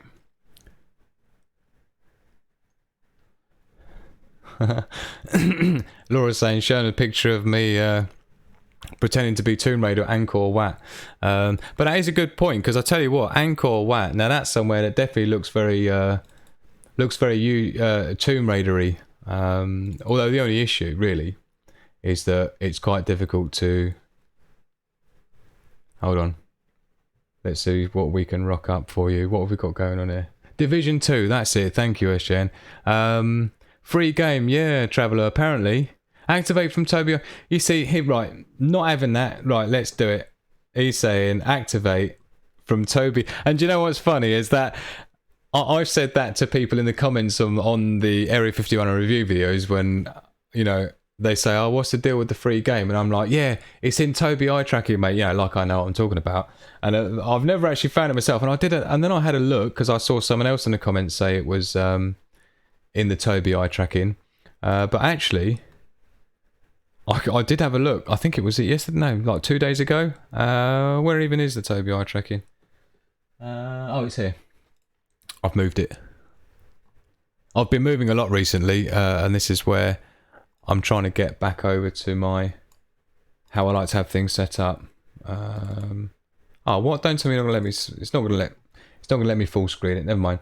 Let's just minimize some of these so it's not too distracting with everything there.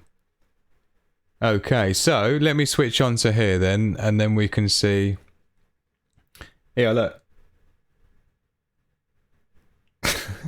This is me. I'll tell you what I could do. Hold on. Let me switch to the Area 51m camera. Look. Yeah. So that when I'm looking at it, you'll be able to see me looking at it. Yeah. So you see the dots there. Yeah. It's obviously picking up my head in 3D because I'm turning my head, and you see it's turning. And of course, I'm just trying to look at the middle with my eyes. And what I'm going to do, I'll tell you what I'm going to do. I'm going to look up the top. I'm trying to look down at Andy, right? What I'm going to do in a second is I'm going to look up at the tab. Oh, I can't even not do it without it. Hold on, let me try and look at the blue. Oh, I'm going to stay at the blue thing, right? I'm going to look at the tabs up there, and then one by one, and see how accurate it is. You ready? It's not bad, is it? Question mark. Back down to the blue cog. You ready? There you go. Corner, corner, corner, corner. Can you see it with my eyes? It's literally... So it's quite impressive. Yeah, what do you think, guys? So anyway, that wasn't even... This is classic. That wasn't even what I was coming on here for, was it? What I was supposed to be doing was looking for the... It's not in there, is it? I've looked at this already. Hold on. Where are you saying it is then? Oh, he doesn't even know until a week later when he's opened the Tobii. Yeah, really? Whereabouts? Hold on. Have you said where they filmed? Who didn't get Tobii? Pilot Raider didn't get Tobii. Is that what you thought it was going to be then? Pilot Raider? I don't know. I mean, I did look at a couple of reviews and stuff, and I wasn't sure how much I would use it. Of course, in the Part 3 Area 51M review, I did do a little demonstration, just sort of like impromptu really, because I happened to turn around and noticed the screen had dimmed, so I thought let's make a point of that before I turn around, and sure enough it raised itself up. So I like that part of it. That's quite cool. The way it sort of sees you seeing it, and then it fades up the screen after inactivity. But what's a waste of money, Neil? The Tobii eye tracking, because that was what I thought myself actually at one point. I thought, I don't even know if I'm going to use it, but as it turned out, it kind of was free by the way it was set up with the option with the screen. It was kind of bundled in with that deal I had from Shankar, which I did actually end up putting his contact details in the last live stream description, who was the guy who said he could sort out an extra discount, but he said it was a limited amount of time. But I don't know what sort of limited is limited. I think it was 48 hours, but I'm not sure. But either way, he can still sort out some deals. And again, it makes no difference to me because I'm not getting any commission out of it or anything. But if I can sort someone out with some deals, then great. But right, so where am I looking to find my serial key or whatever it is I'm looking for my my game that I'm supposed to have got free? Division 2. Tracking is pretty accurate. I just wish they implemented the Windows Hello into the... Yeah, a lot of people talk about the Windows Hello. I must say I've never used the Windows Hello. The other thing actually I'm really keen to get checked out was the Mobile Connect, is it? I think a few people have said to me they're quite impressed with that. Alienware does have some kind of a Mobile Connect device, which I haven't actually played with yet. Disconnected from phone. You can connect to the phone. I think you can place calls and receive calls and that via the Area 51M, so I quite like the idea of that, although I tend to use Skype more than anything and stuff. But so your 17 had Tobii hardware apparently, and you didn't. I guess you didn't feel like you used it on that, so what's the point of getting it on the new one, I guess? But and a lot of people saying they've uninstalled it, a lot of people say they turned it off, a lot of people say they didn't get it. So it's obviously a little bit of a it is a bit gimmicky, but I think for me, the idea is I just assume that, you know, as time goes on, it's more, you know, because really I think the bottleneck there is just the developers, the app developers. The minute people actually start taking advantage of the technology and start implementing it into their own games and utilities and apps and stuff, I think it will obviously take off a bit more. And so that was the idea for me getting it, was that, you know, it's more for the reasons that I can't think of right now as to why I might want it, you know, because obviously as apps and software comes out in the future, I like to be future proofed. And again, that goes all together with my ethos in terms of, you know, it's an investment for me. It's something that I'm going to be working with every day for the next, you know, maybe 4 or 5 years. So of course it's important for me that I'm going to be getting the most out of it for that amount of time, and I'll just be gutted in a year's time when it's like, oh, something comes out and it's critical to have Tobii eye tracking with it or it won't work. I just know it's my luck. But so yeah, so a lot of people said you know, as SJN says, you know, it's nice to play with for a little while, and I have set it up and things like with it dims down and then it sees your eyes and, you know, it sort of comes back up again, but I still don't know exactly where you get the serial key from. I'm not sure if I missed it in the comments there anywhere, but so Traveler was saying the mobile connect works, but there is an issue with the mic that he's not figured out. And you're supposed to be the one with all the posh mixing desk, dude. So how are you having problems with mics? So you can hear the caller, but the caller can't hear you. Oh no, sorry, the caller can hear you, but you can't hear them. Are you sure it's not them winding you up? No, mate, can't hear you. What? Do it again? I think it's setting between the phone mic and the air video. Could be. Who else we get? Cool. Just looked at the time. Wow. How has that just flown? Sorry, I've not even got into some of the things I want to. I do apologise. You know, I said to myself, I've got to try and keep it down to like an hour, because it's just, you know, when it goes onto the archive and people want to watch it after to see if there was anything interesting in there, it's like they're going to see it's an hour and a half and go, really? But I do apologise. I hope everyone's having fun anyway, because at least obviously with us here in the chat, you see, if you'd got yourself in the chat when you had the opportunity, you wouldn't be going, oh yeah. It's all right when you're all here and we're all part of the same thing. Wesley's still in the house. Key is in your email. Is it? What email? I don't remember getting an email from anyone. Or are you talking about the email you get from Dell when you get your order thing or something? Or Neil Parker's saying that perhaps he thinks the free game was only something that was available for the US market. That'd be a little bit rude, wouldn't it? Mind you, saying that, what was that? You remember Veritech girl? She said to me, she said that the white version was, I think, was it $5 extra?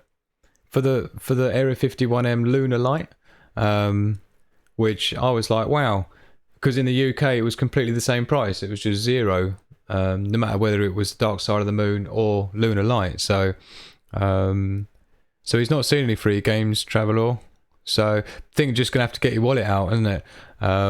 So you can, if anyone wants to donate me a serial key for Tomb Raider, the latest one, I'll give that a bash. And hey, Ariana Grande. Happy Pride Month, y'all. Happy Pride Month, y'all, too. I've got, I had some, oh no, I haven't got that prepared. Perhaps limited time, yes. Sent downloaded by the key. Download key to my email. Yeah, I'm going to have to look into that then, because I would like to get, maybe I'll get Fortnite on there, actually, because my son plays that, and I think it'd be quite funny for me to get rocking on Fortnite and like literally just have a couple of days practicing and then just see how I'd get on against a 10-year-old, yeah, playing Fortnite, and he reckons he's a bit pro. And in fact, Solo Searcher's son, he's a little bit tasty on Fortnite as well, so you know, could get our own little clan going. But you know what? Back in the day, I was so into it. And obviously with all my web design work and other things that I was doing at the time as well, and graphic design stuff, I started getting really bad kind of RSI, repetitive strain injury, and it became a real big problem.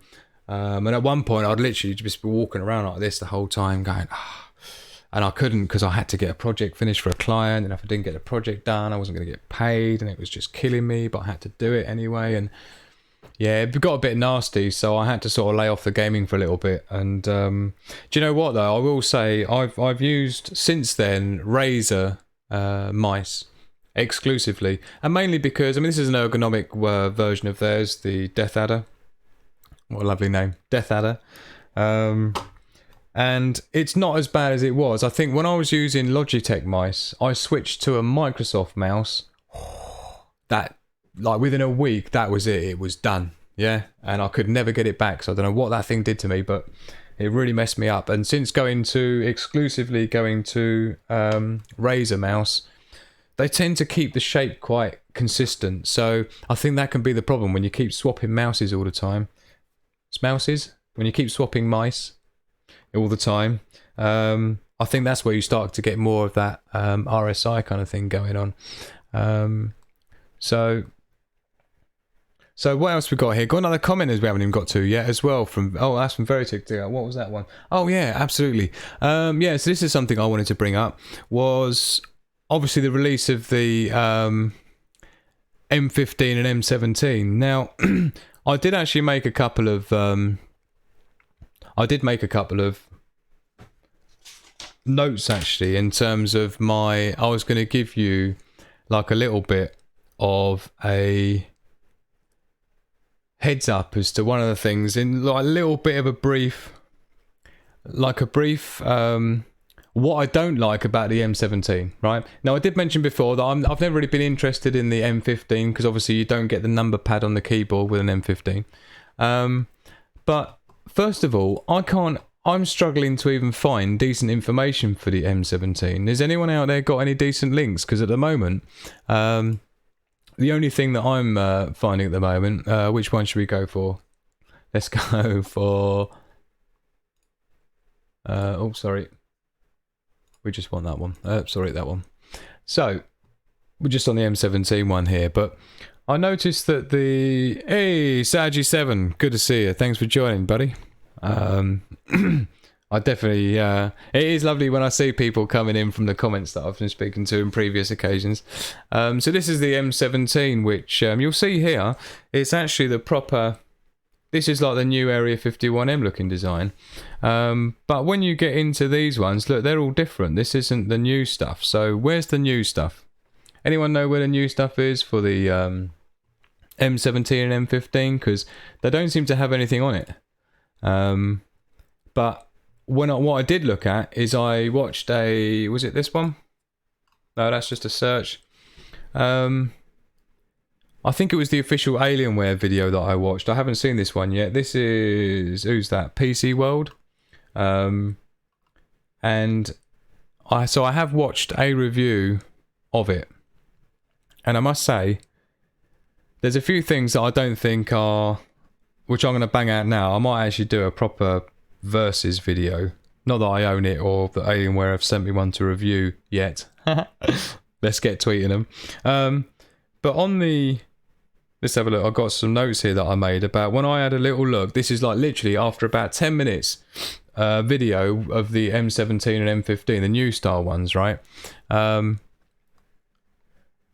it is event on the top. So this is the new M15, M17. This is the M15. You can see because it's got the... I don't know what the deal is with, copyright. Obviously, I'm not. It's just for the purposes of you guys on a view. I'm reviewing this for you, but I'll perhaps bung a link in here so you can go and watch it from PC World because they're pretty thorough channel. But of course, I do like the way they've taken the same style of the Area 51M with the infinity loop at the back, or sorry, the Tron light is what they call it. But in terms of what I was surprised about was, if we just pop back to here, we're not surprised about, but a few things that I don't like. And I think it's the same actually with the 17 as well. There you go, with them side by side, look. So, you see, here's the thing, right? This here is the power button, right? On the side, which is lovely if you're right-handed, but you have to consider those people who are left-handed. Which is not a major drama, but I just thought I'd mention it. For me personally, I'm a big fan of symmetry, and I don't find that to be particularly symmetrical. I don't know if I would have put that power button on the right there rather than in the middle. Yeah, vent or speaker. I think they are vents on the top. Yeah, I'm pretty sure they're vents, not speakers on the top there. Look at the trackpad though. The trackpad's different to the Area 51M. Do you notice that? It's just completely flat. Yeah, there's no... Whereas mine's got buttons on it. Yeah. On the Area 51M, the trackpad's got...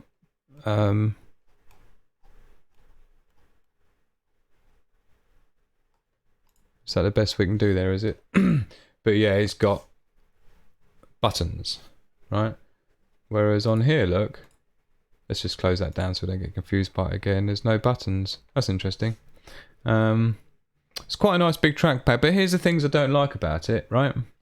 Well, not what I don't like about it, because of course, you know, I appreciate what they're doing to try and get the slimness down and make it a bit more portable. But some of the things, if someone's going to say to me, what do you reckon of the M17 versus the Area 51M? This is kind of roughly what I would say.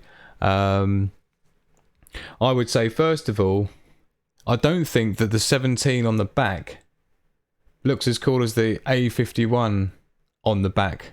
Yeah. So do you know, like on the actual rear, look. You see that? You see that 15? I don't know. The 17 particularly, I don't think the 17 number on the back's as cool as it sort of could have been. I mean, it's all right. It's just, I suppose, the font, but yeah, I prefer the Area 51M logo on the back. Let's say, right? That was one thing I wanted to just mention. Obviously, the graphics cards are max Q, so they're kind of like the slimline ones, so they're not going to be the same performance as the Area 51M graphics cards.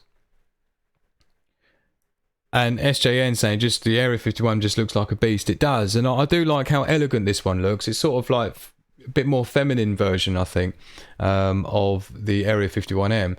But I'm not sure I even like those vents at the top, because I can just, you know, if you ever, after about a year, if you check out your, you know, the top of your keyboard and stuff, you'll start to see crumbs and all sorts of things going on, right? But we better not spend too much long on that in case we get the old, get told off. But, so that was one thing. The other thing, there's only one audio port. So, you know, on the Area 51M, what I'm using now is I've got my audio output plugged in for my speaker system.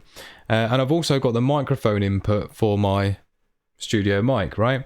Although this is going through an XLR thing with some fans and power, but don't worry about that. But I'm coming in here with a 3.5mm jack into the mic port, and you can see here, in fact, on that point there where I happen to be paused on, you can see it's only got the one audio port, which I would already struggle at based on the fact that I'm using both of these now, yeah?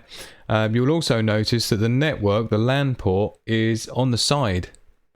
Now really, and this will probably be part of another video actually that I'm going to do, which is like more to do with, like, you know, the things that I don't like about the Area 51M.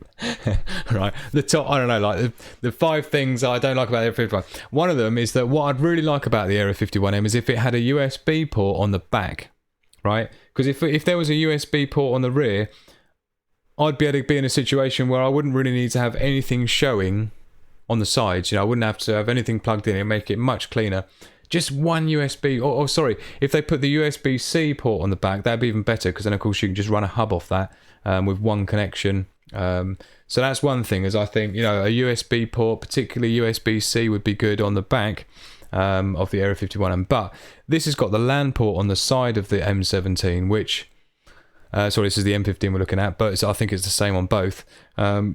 Excuse me, and I just don't think I like the idea, because I use LAN quite a lot. I'm plugged in LAN now. There's no way I'd be trusting a stream like this, a 1080p live stream through Wi-Fi. Absolutely not.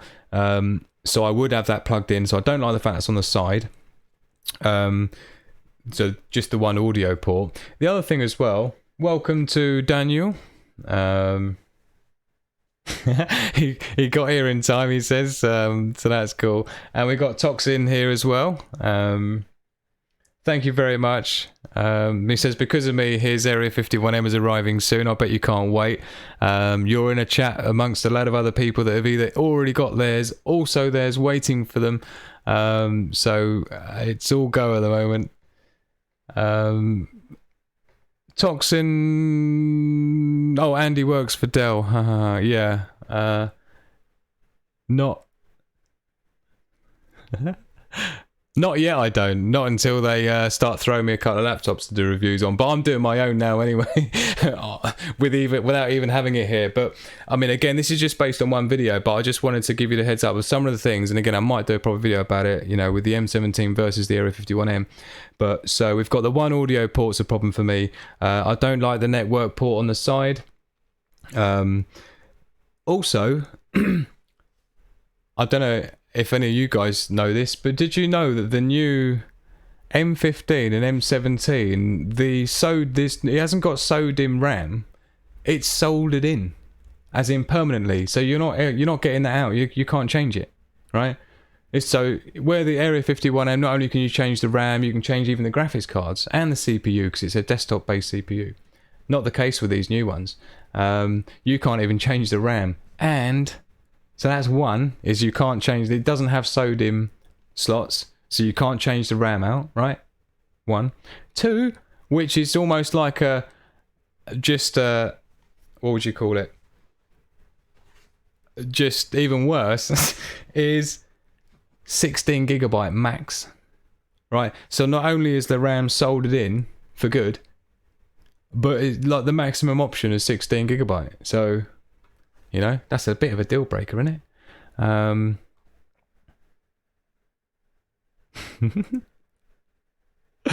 Oh, don't be even talking about getting faulty versions. I know there's been one or two people, but we're talking about, you know, one in thousands and thousands of people are having problems. It's a shame that it's happening to a few of my friends, particularly Travelor. He's, you know, he's got some issues with his trackpad, for those who weren't here for that chat earlier on. But, and again, I've got someone else as well, one of my subscribers, who's had a problem with theirs. They've had the blowing up business. That was a 2080. And they've all been 2080s from my own research of following other people. So, Traveler saying soldered RAM is probably a glimpse of future devices. You know what? I think you're probably right. It's so much more expensive and takes up so much more room to put sockets on. But, you know, I guess there's always going to be a place for that with things like the desktop replacement range that Alienware are famous for. Obviously, as you know, I'm using it as a desktop replacement because it has indeed replaced my desktop. At least it hasn't been turned on for a month or so. So that's obviously testament to it. So I was really surprised to hear that there was no SODIMM, that you couldn't, you know, replace the RAM or increase the RAM. And also very surprised that on top of that, it was 16 gigabyte max. I know most people from the comments that I've been following, you know, people who have been putting comments on my videos, a large percentage of them are talking about getting 32 gigabytes. So for me, that tells me, and I know already that 16 gigabyte isn't enough for me. I'm banging the sides of that every day, and not even with massive videos or a lot of the things that I'm doing. I've got some big resolution pictures open on Fireworks or Photoshop and the other programs I use. I really start mounting that RAM up quite quickly. So I do think I really need that 32 gigabyte RAM, because like I say, I'm already banging the sides of it. I'm running on like 90%, you know, usage of RAM all the time. So yeah, so I think that was a bit surprising for me. The other thing as well is with the M17, there's no 2.5 inch laptop bay, you know, as opposed to the Area 51M where you've got the dual M.2 port, so great for doing your RAID system, and then you've got you know, the option to have a D drive or an external drive as well, or not external, but you know, a laptop type hard drive.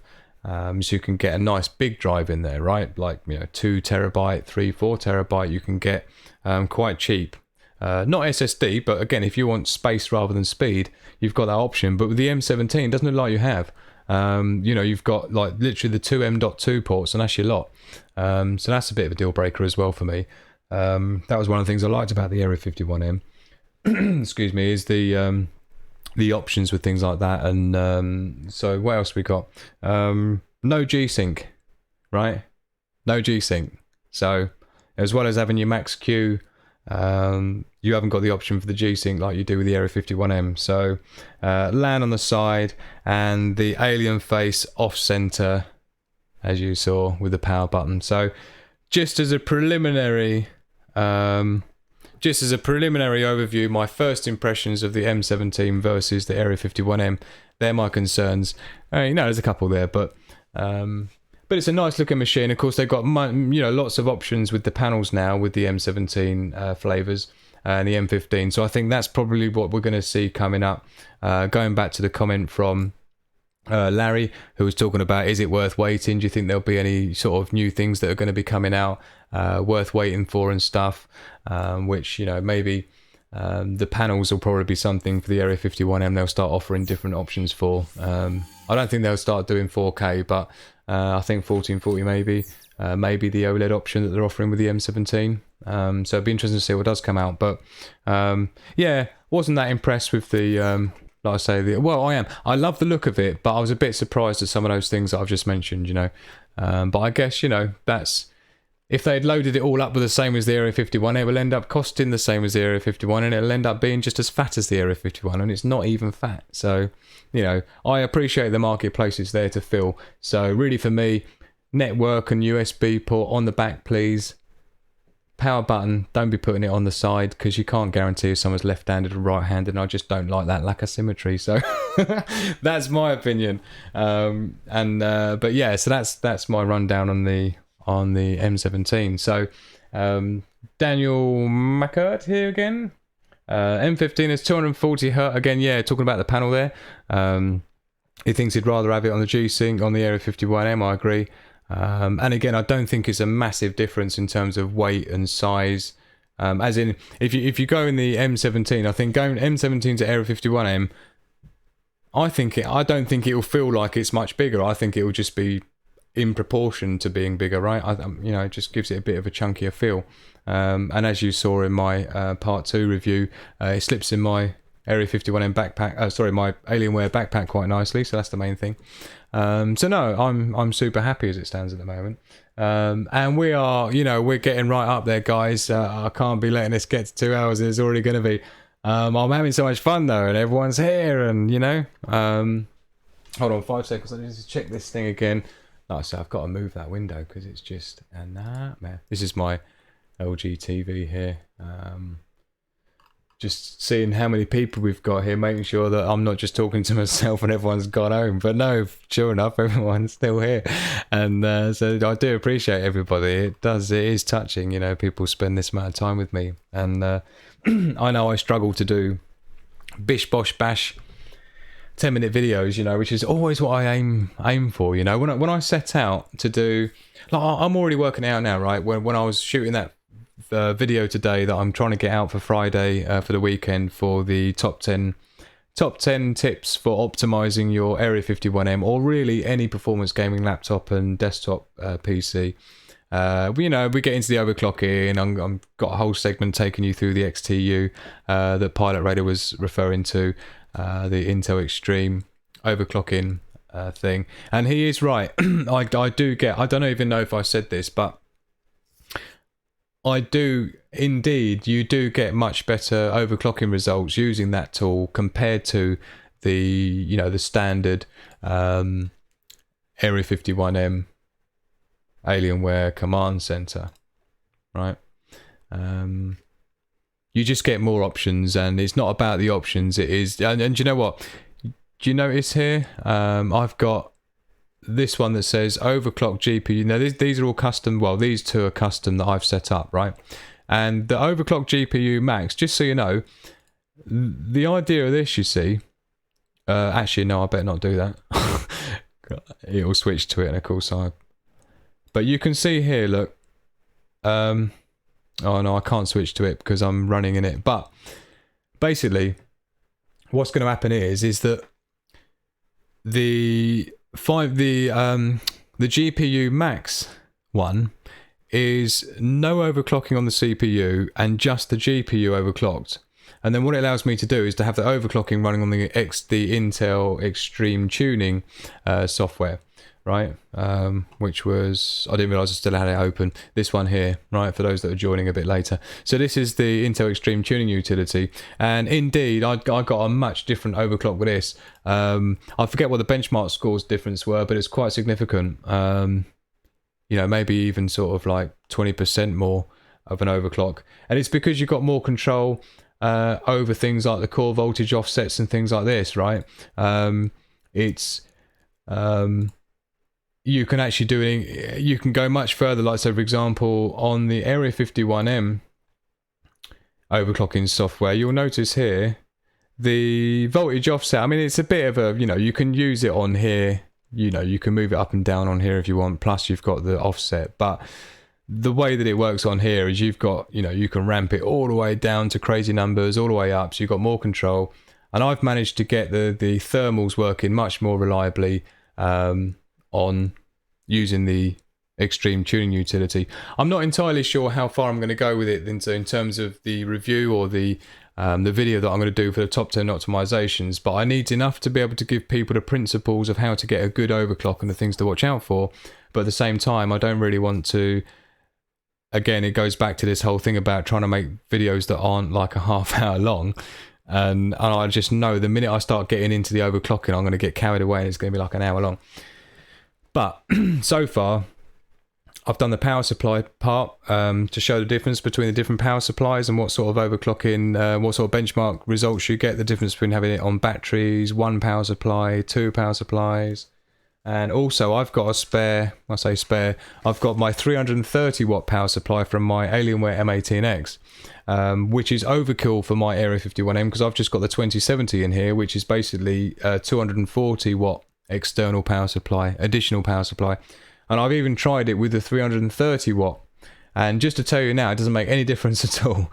And because I've been asked that by quite a few people in the comments, you know, what difference does it make? Maybe I should buy a 330 watt power supply extra, and then if I give it more power, will it make any difference? But no. As if you've got your two power supplies connected that you're supposed to have connected for your graphics card, it will do exactly what it's going to do to 100%. There is no 110% by giving it a bigger power supply, unfortunately. But so I thought I'd mention that because I did go through a whole bunch of tests today to find out exactly that. And of course, it takes me a long time, guys, because I have to, every time I make a change on like the overclocking or things like the power supply or not being on batteries, I have to wait quite a few minutes in between each cut because I've got to do a benchmark on the CPU, Cinebench revision 20 I'm using, and then I have to set up the benchmark for 3D Mark, which is like another 5 minutes for that to complete. And so it's a bit of a pain in the whatsits to produce this one coming up because it's like the amount of time it takes just waiting for it to complete the benchmark each time just to get the score, yeah? So... Oh, that's what I'm neglecting the chat slightly. Great discussions. Thank you very much, SJN. Ditto Pilot Ray. It's a nice way to get to the. Oh, looks like there's I'm missing all sorts of stuff here. Are we coming up on 2 hours of chat? Yes, Jolo, I'm sorry. I thought I'd been going about 20 minutes and I looked up and it suddenly occurred to me it wasn't 20 minutes, it was an hour and a half. And you know what I said to Laura last week on the live stream, of my very first live stream, right? It's quite funny. I came out like from my office into the house and I honestly couldn't remember a thing that I'd said. It was like it was just a blur. The entire the entire whatever it was, an hour and a half, was it hour and 37 last time, wasn't it? It was a complete blur. And so it's amazing what happens to the brain when you're, you know, obviously super nervous. It was my first ever live stream. There's no room for error. It's not like when I'm producing a video, you know, I can sort of maybe do 5 takes, 6 takes or something like that if I feel I need to. And the only time I ever do that is on the intro and I think maybe the outro. The rest of it's pretty much one take, and you know, I'm reasonably all right if there's a few mistakes. But yeah, I like to get the intro right because it's really important. And again, this will be something I'll bring up in one of my video production tips and tricks. But the first sort of 15-30 seconds of your video is pretty critical. You know, that's where people are going to decide if they're staying there for the duration or it's like, see you later, matey boy. So I tend to put a bit of effort into the beginning. And you know, I like to sort of get it right. But no, thank you for your kind compliments. I do appreciate everybody's support, and it has been quite humbling. So it's it's important for me to get that feedback, because of course I need to know what I'm doing right and keep doing more of it, and make sure I don't annoy anyone in the process. And I did the poll as well on the community tab, asking about the optimal duration for the review videos, and it's about half hour, 20 minutes seemed to be the most popular vote. So that's kind of what I'm aiming for the review videos. But with the top 10 tips for optimizations and stuff, that's probably going to be about 20 minutes, maybe 10, we'll see. But I'm going to get back to that tonight, actually. Maybe tonight, maybe tomorrow, and I'll be able to get the last few bits cracked out. So do you still have to reapply? Yes. SJN's asking about the extreme tuning utility. It doesn't. Okay, so you can set it up so it will start up and it will start your overclock straight away automatically on boot, just as the Alienware Command Center does as well. So if you do your overclocking on the Alienware Command Center and you leave it set to overclocked, when you come back on the system and it reboots, it will be overclocked again, right? But the extreme tuning utility, not so much. No, it does if you don't undervolt. So if you don't undervolt, it will honor your multiplier changes and things on the clock speed, right? So just to illustrate, but it's when you do the undervolt. The minute you do an undervolt, it doesn't honor that when you reboot. So, but there is a little hack for that you can do. But to be honest, it's not too severe. But I think it would be beyond the realm of because I was thinking about that today, because obviously I need to show this tool when I'm talking about the overclocking in the upcoming video. And it's like, do I get into that and explain how to have that boot up and stuff with, little DLL files and things? I thought, probably not. But most of the time, if I was going to sort of just start up a massive epic gaming session, then obviously I would just open this and I'd configure it then and there and go, bosh, I've got a profile saved that I can pull up and then run with, right? But it's more, so I'm not that bothered about it. And to be honest, it's diminishing returns. You're talking about 5% difference. So really, could I be bothered for the hassle?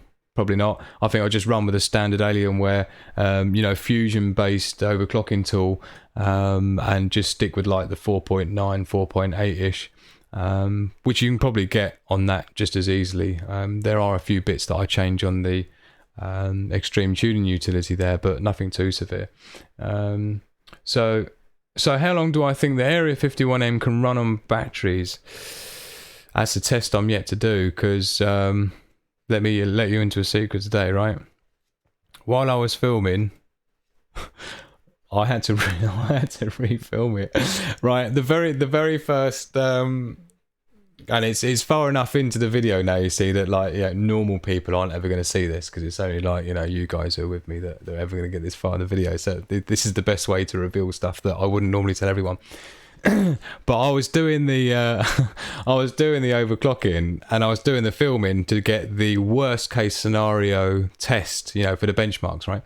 And of course, I knew it was going to be bad, because I'd done quite a lot of stuff to make sure it was, the worst way that you could set up your system, because we have to assume absolute muppet messed it all up, doesn't know what he's doing or she's doing, and have messed it all up. This is as bad as it could run. And so I had it on battery power only with no AC plugged in, and I did quite a few different test benchmarks to try and get the worst score I could get, because obviously that's the point, is to have it the opposite from optimized to begin with, and then leading all the way up to the most optimized at the end, right? And it actually shut itself down, because by benchmarking it, because bear in mind, we're pegging it at 100% GPU, 100% CPU is just pegged, yeah? And so it's like solidly, and in between takes and in between doing the befores and afters and things like this, I had to keep recharging it, because it was like, you're talking like an hour and a half or something, on battery power alone when you're trying to benchmark it. So yeah, it's not. Now, if you're doing normal stuff, I have taken it, over to the house a few times, into the living room. And originally I did run on batteries a few times, and I don't like to, because of course I prefer to use it for emergencies, because every time you use the battery it's going to degrade it, only a small amount, but over time you probably what is it, lithium ion? I think it's lithium ion, which are probably good for about 600 to 700 recharges normally, right? Depending on the battery chemistry. I think it's lithium ion. Lithium polymer, maybe slightly less than that. So lithium ion is not too bad, but you're still talking about, you know, so it's a limited life cycle, so you don't want to just be charging it needlessly. But I did see somebody, now I can't confirm this, I'm looking to try and confirm it, and this is going to be another one of my, little bit like the top 10 optimizations, you know, to get the most out of your what's-its. But this will be maybe something I'll try and do to get, like the optimizations to do to get the maximum battery time. Because I did see somewhere that someone managed to get about what was it? I think it was either 6 or 8 hours. And they were talking about playing like movies for 6 hours. I think that was the example they used. And I thought, well, I tried doing that just surfing the net, not even really watching movies. And there's no way I got anything near 6 hours. And that was on that was like on like 10% brightness and everything, right? I mean, I didn't do loads of stuff like I would do with the settings and deep window settings, or maybe BIOS settings to try and maximize it. But that'd be a good challenge, I think, to see exactly what you could squeeze out of the battery. But apparently it is better than people think. But of course, you know, when you're full on, you know, ramping it up with the performance, you just can't expect it, you know. So yeah, just doing light tasks, web browsing, yeah, that's kind of what I was doing. And I think it was probably about 3 hours, 2.5 hours, with the brightness tapped down, nearly to the minimum. Yeah, and apparently something else I saw, Daniel's just reminded me of it. I'm not sure this is what he's talking about, but one thing it did remind me of is that G-Sync apparently is a massive battery killer.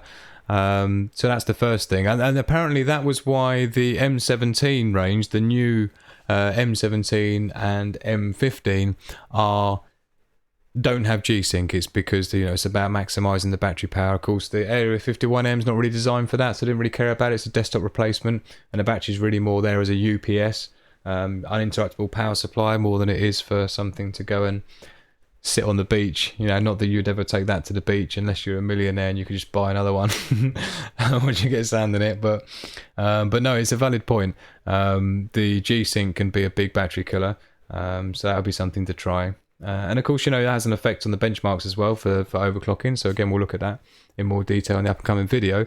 But in the meantime, I've got to get this wrapped up because we're over 2 hours now, and I did promise myself I'd try and keep it to an hour. So I double. That's a double fail, isn't it? So yeah, and SJN saying he didn't feel he needed the G-Sync, to be honest, and I don't think I'd notice it. And I'm not even sure if if I was playing a game, I'd probably run it on my 1080p Full HD screen TV. I think, was it 32 inch or something? It's nothing too fabulous. I use it as a graphic designer and stuff. You want to have a TV that's like a really popular, bog standard, minimum budget, really popular TV, because you can then know that that's what the majority of people are watching TV on. And it's really useful to do that, because when you actually are doing graphic design or video production like this or something like that, and you want to be doing color grading or whatever, it's important you get to see what it looks like on a regular TV, you know, just so you can see what it looks like for everyone else. It's all very well with my Dell ultra sharp monitors, which are about, you know, $1,000 each for my dual monitors.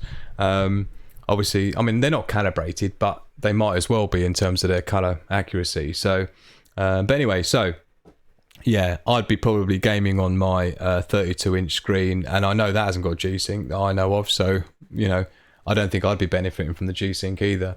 So yeah, and adds lag to the screen, Daniel's saying. And he plays competitively, so, and he plays with it off, so, you know, that's someone who's a pro gamer, and he runs without G-Sync. So maybe they're onto something with the M17 and M15 range not having G-Sync, right? Perhaps. But I think it's probably more to do with the fact that it increases their options for the panels. You know, where they've got the OLED options and maybe the 240 Hz, I think it is, that they're rolling out with. So they're probably some of the limitations there with the G-Sync anyway. And of course the battery power, you know. But I'll tell you what though, guys, really gonna have to. Time series SEC, you know, graphics amplifier is still available. Internal graphics card. You see, you see the graphics amplifier. That's something I was really interested in at first, because for me, I thought to myself, well, you know what? If I go for the 2070 graphics card, for all I know, something else comes out down the line, because you know the external graphics amplifier, you can put a regular PCIe graphics card in there. So, you know, even if you don't get the options for upgrading with the internal graphics card, you've always got that as an option as the external graphics amp, which is a good point. But anyway, it's 1:10 in the morning for me here, so it's like I say, we're gonna have to wrap it up. I'm so sorry to everybody. I'm having a great time, and I know you lot are as well. And it is the highlight of my week, getting to speak to you guys and to seeing you for real on the show, sharing it with me, and I am enjoying it. And of course, I'd like you to, you know, throw anything at me, and you know, any way that you can help this channel to grow. Like I say, the people that have been sharing the videos on their Facebook and Twitter and things and Reddit has really helped a few of the videos. The part 3 video is coming up on the searches, but it doesn't seem to be gaining as much traction. I don't know if the searches are down anyway because of the things with the Area 50, the M17, but apparently June is a bit of a tricky month anyway, but I don't know how that works out. You can have a whole month of a year where it's just generally there's not as many things going on. But so the part 3, there's a lot of effort put into that. It'd be good to share that about. I've got the video tips and tricks video coming up. The second, well, sort of like third part of that really, looking at more the editing from the part 3. So that should be a good one. And that'll be one where I'm sort of more with the screen capture and sort of showing you the inner secrets of how I put the edits together. So those that are interested in that kind of thing, look out for that. FPV antenna tracker, again, I'm going to plug it again because I'm going to be selling that. I've got to get it sold because I've got to get some money together so that I can get some funds together so I can redesign my original design into the version 2, which will be a little bit more lightweight and you know, more off the shelf, let's say, right? So we've got that coming up as well, plus as I mentioned the bug out bag with Ollie, some other bits and pieces. Again, shout out to the a few people I wanted to mention. There'll be more people I mention in the next live stream as well. It'll be a weekly thing at least, so people that I've had you know, a great time chatting to and have really contributed to the comment sections with their information and their tips and stuff as well.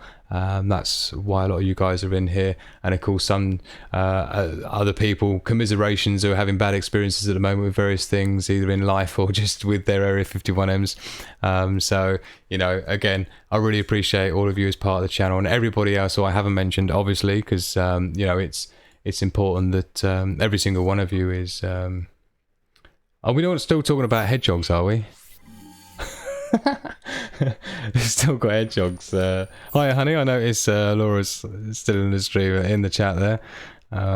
But yeah, so I do really appreciate everybody who's made it this evening, and or this morning or this afternoon, depending on where you are in the world. And obviously it's going to be over 2 hours, and no one's going to watch it when it goes on the archive, but that's fine. Like I say, this is for the subscribers anyway, and those people that are new joining, because it's a great way to answer comments. I'll have a little bit more time next time to get it rigged up. I was a little bit late finishing up on my top 10 tips because I'm really keen to get that done by the weekend. So I left myself at about half an hour before starting the stream, and I was like, oh no, I've got all these things to bang out, like the comments as well, the comment section things that I was rigging these things up at like 20 minutes before the start time. So, you know, that was a bit of a what's it, and of course, you know, as usual, usual routine for those who aren't aware, Andology.com, pop yourself over there. Down the bottom here we've got a VIP list here that I'm starting to sort of do something with shortly, so I'm going to start getting it together and start I'll have things like a a subscriber area for the VIPs and stuff, and we'll have a load of free downloads. I've got other stuff I want to offer out as well on that one, free of charge, and little bits, and maybe some secret guides as well or something. So get yourself on the VIP list. Go and check out my portfolios of work and see if there's anything there you think I might be able to help you and your business with. Anything would be fantastic. So yeah, go and check me out, and don't forget to get yourself on the Facebook page, the Instagram, and all the rest of it. Again, Instagram, I've never really dealt with that. Well, I have for clients, but just never done my own Instagram really. If you see a smiling sheep, smiling lamb, that's me. And that's the only thing I've put on there. And it is one of them little pictures that you see it and you can't help but smile back at it. So I love the little smiling lamb. So yeah, make sure you hook me up on your social media. Share my videos far and wide, and love as much and far as you can. It's really important to help the channel to grow. I really appreciate every single one of you for joining me this evening. I've had a great time talking to you. Travelor, thank you for joining me. Pilot Raider 14, always a winner. Laura, you're always there anyway. Daniel, Macca, great to see you in here. Send your comments. And SJN87, great part of the team. Toxin as well. I see all you guys in the comments. Time Series, shout out to you. Scrolling up the list here. Daniel in the house. Again, there was people in the previous stream. Pilot Raider 14, we've done. Who else was there? There's a few other people that were in earlier on, of course. I think Ollie, of course, Bushcraft Ollie, and Wesley Moore. I so hope your machine turns up soon, Wesley. I know it's been a long time that you've been waiting for yours. Again, happy Pride Month, y'all. Ariana Grande, good point. Yeah, absolutely. I hope everyone's love, peace, and hair grease, as I used to say back in the day. Neil Parker, thank you very much for your contributions as well. I do appreciate every one of you who has been in the chat tonight and has joined me live. I do enjoy it. I hope you do too. The Solo Searcher, again, he's going to be hopefully picking up his one of his bits of treasure that he found metal detecting, which has been aged and everything now by the professionals, so that will be interesting to see what he does with that. And anyway, in the meantime, thank you very much to each and every one of you. I've had a lovely time. I hope you have too. Like I say, top 10 tips for optimizations. Hopefully that'll be out the weekend. Bunch of others after that. But in the meantime, I've been Andy, and you have been lovely. And yes, probably next, I might try and do because there's loads of stuff here. Do you know what's the funniest thing is there's a bunch of stuff that I was planning on doing that I haven't even got round to. But it's good because it means, we can do that on another one, but we will keep to about an hour, right? But I need to try and find a time that's good for everyone because we've got quite a bunch of time zones that are spread about. So maybe a weekend at some point, maybe on a Sunday or something after I do my karate lessons and stuff with my son. So Sunday is a possibility, but anyway, I'll figure something out, and we'll get another one set up, and it'll be lovely to have you joining me as well. So yeah, and Traveller and that, we're going to be having some hedgehog jerky apparently. Oh, can't believe we still got those hedgehog jokes going in there. And but anyway, thank you very much everyone. Thank you very much everyone. I do appreciate your input and everything that you've put into the channel, and I look forward to bringing you as much as I can. Thank you very much. I look forward to seeing you the next one. I've been Andy, and I hope you've enjoyed yourself tonight. Thank you.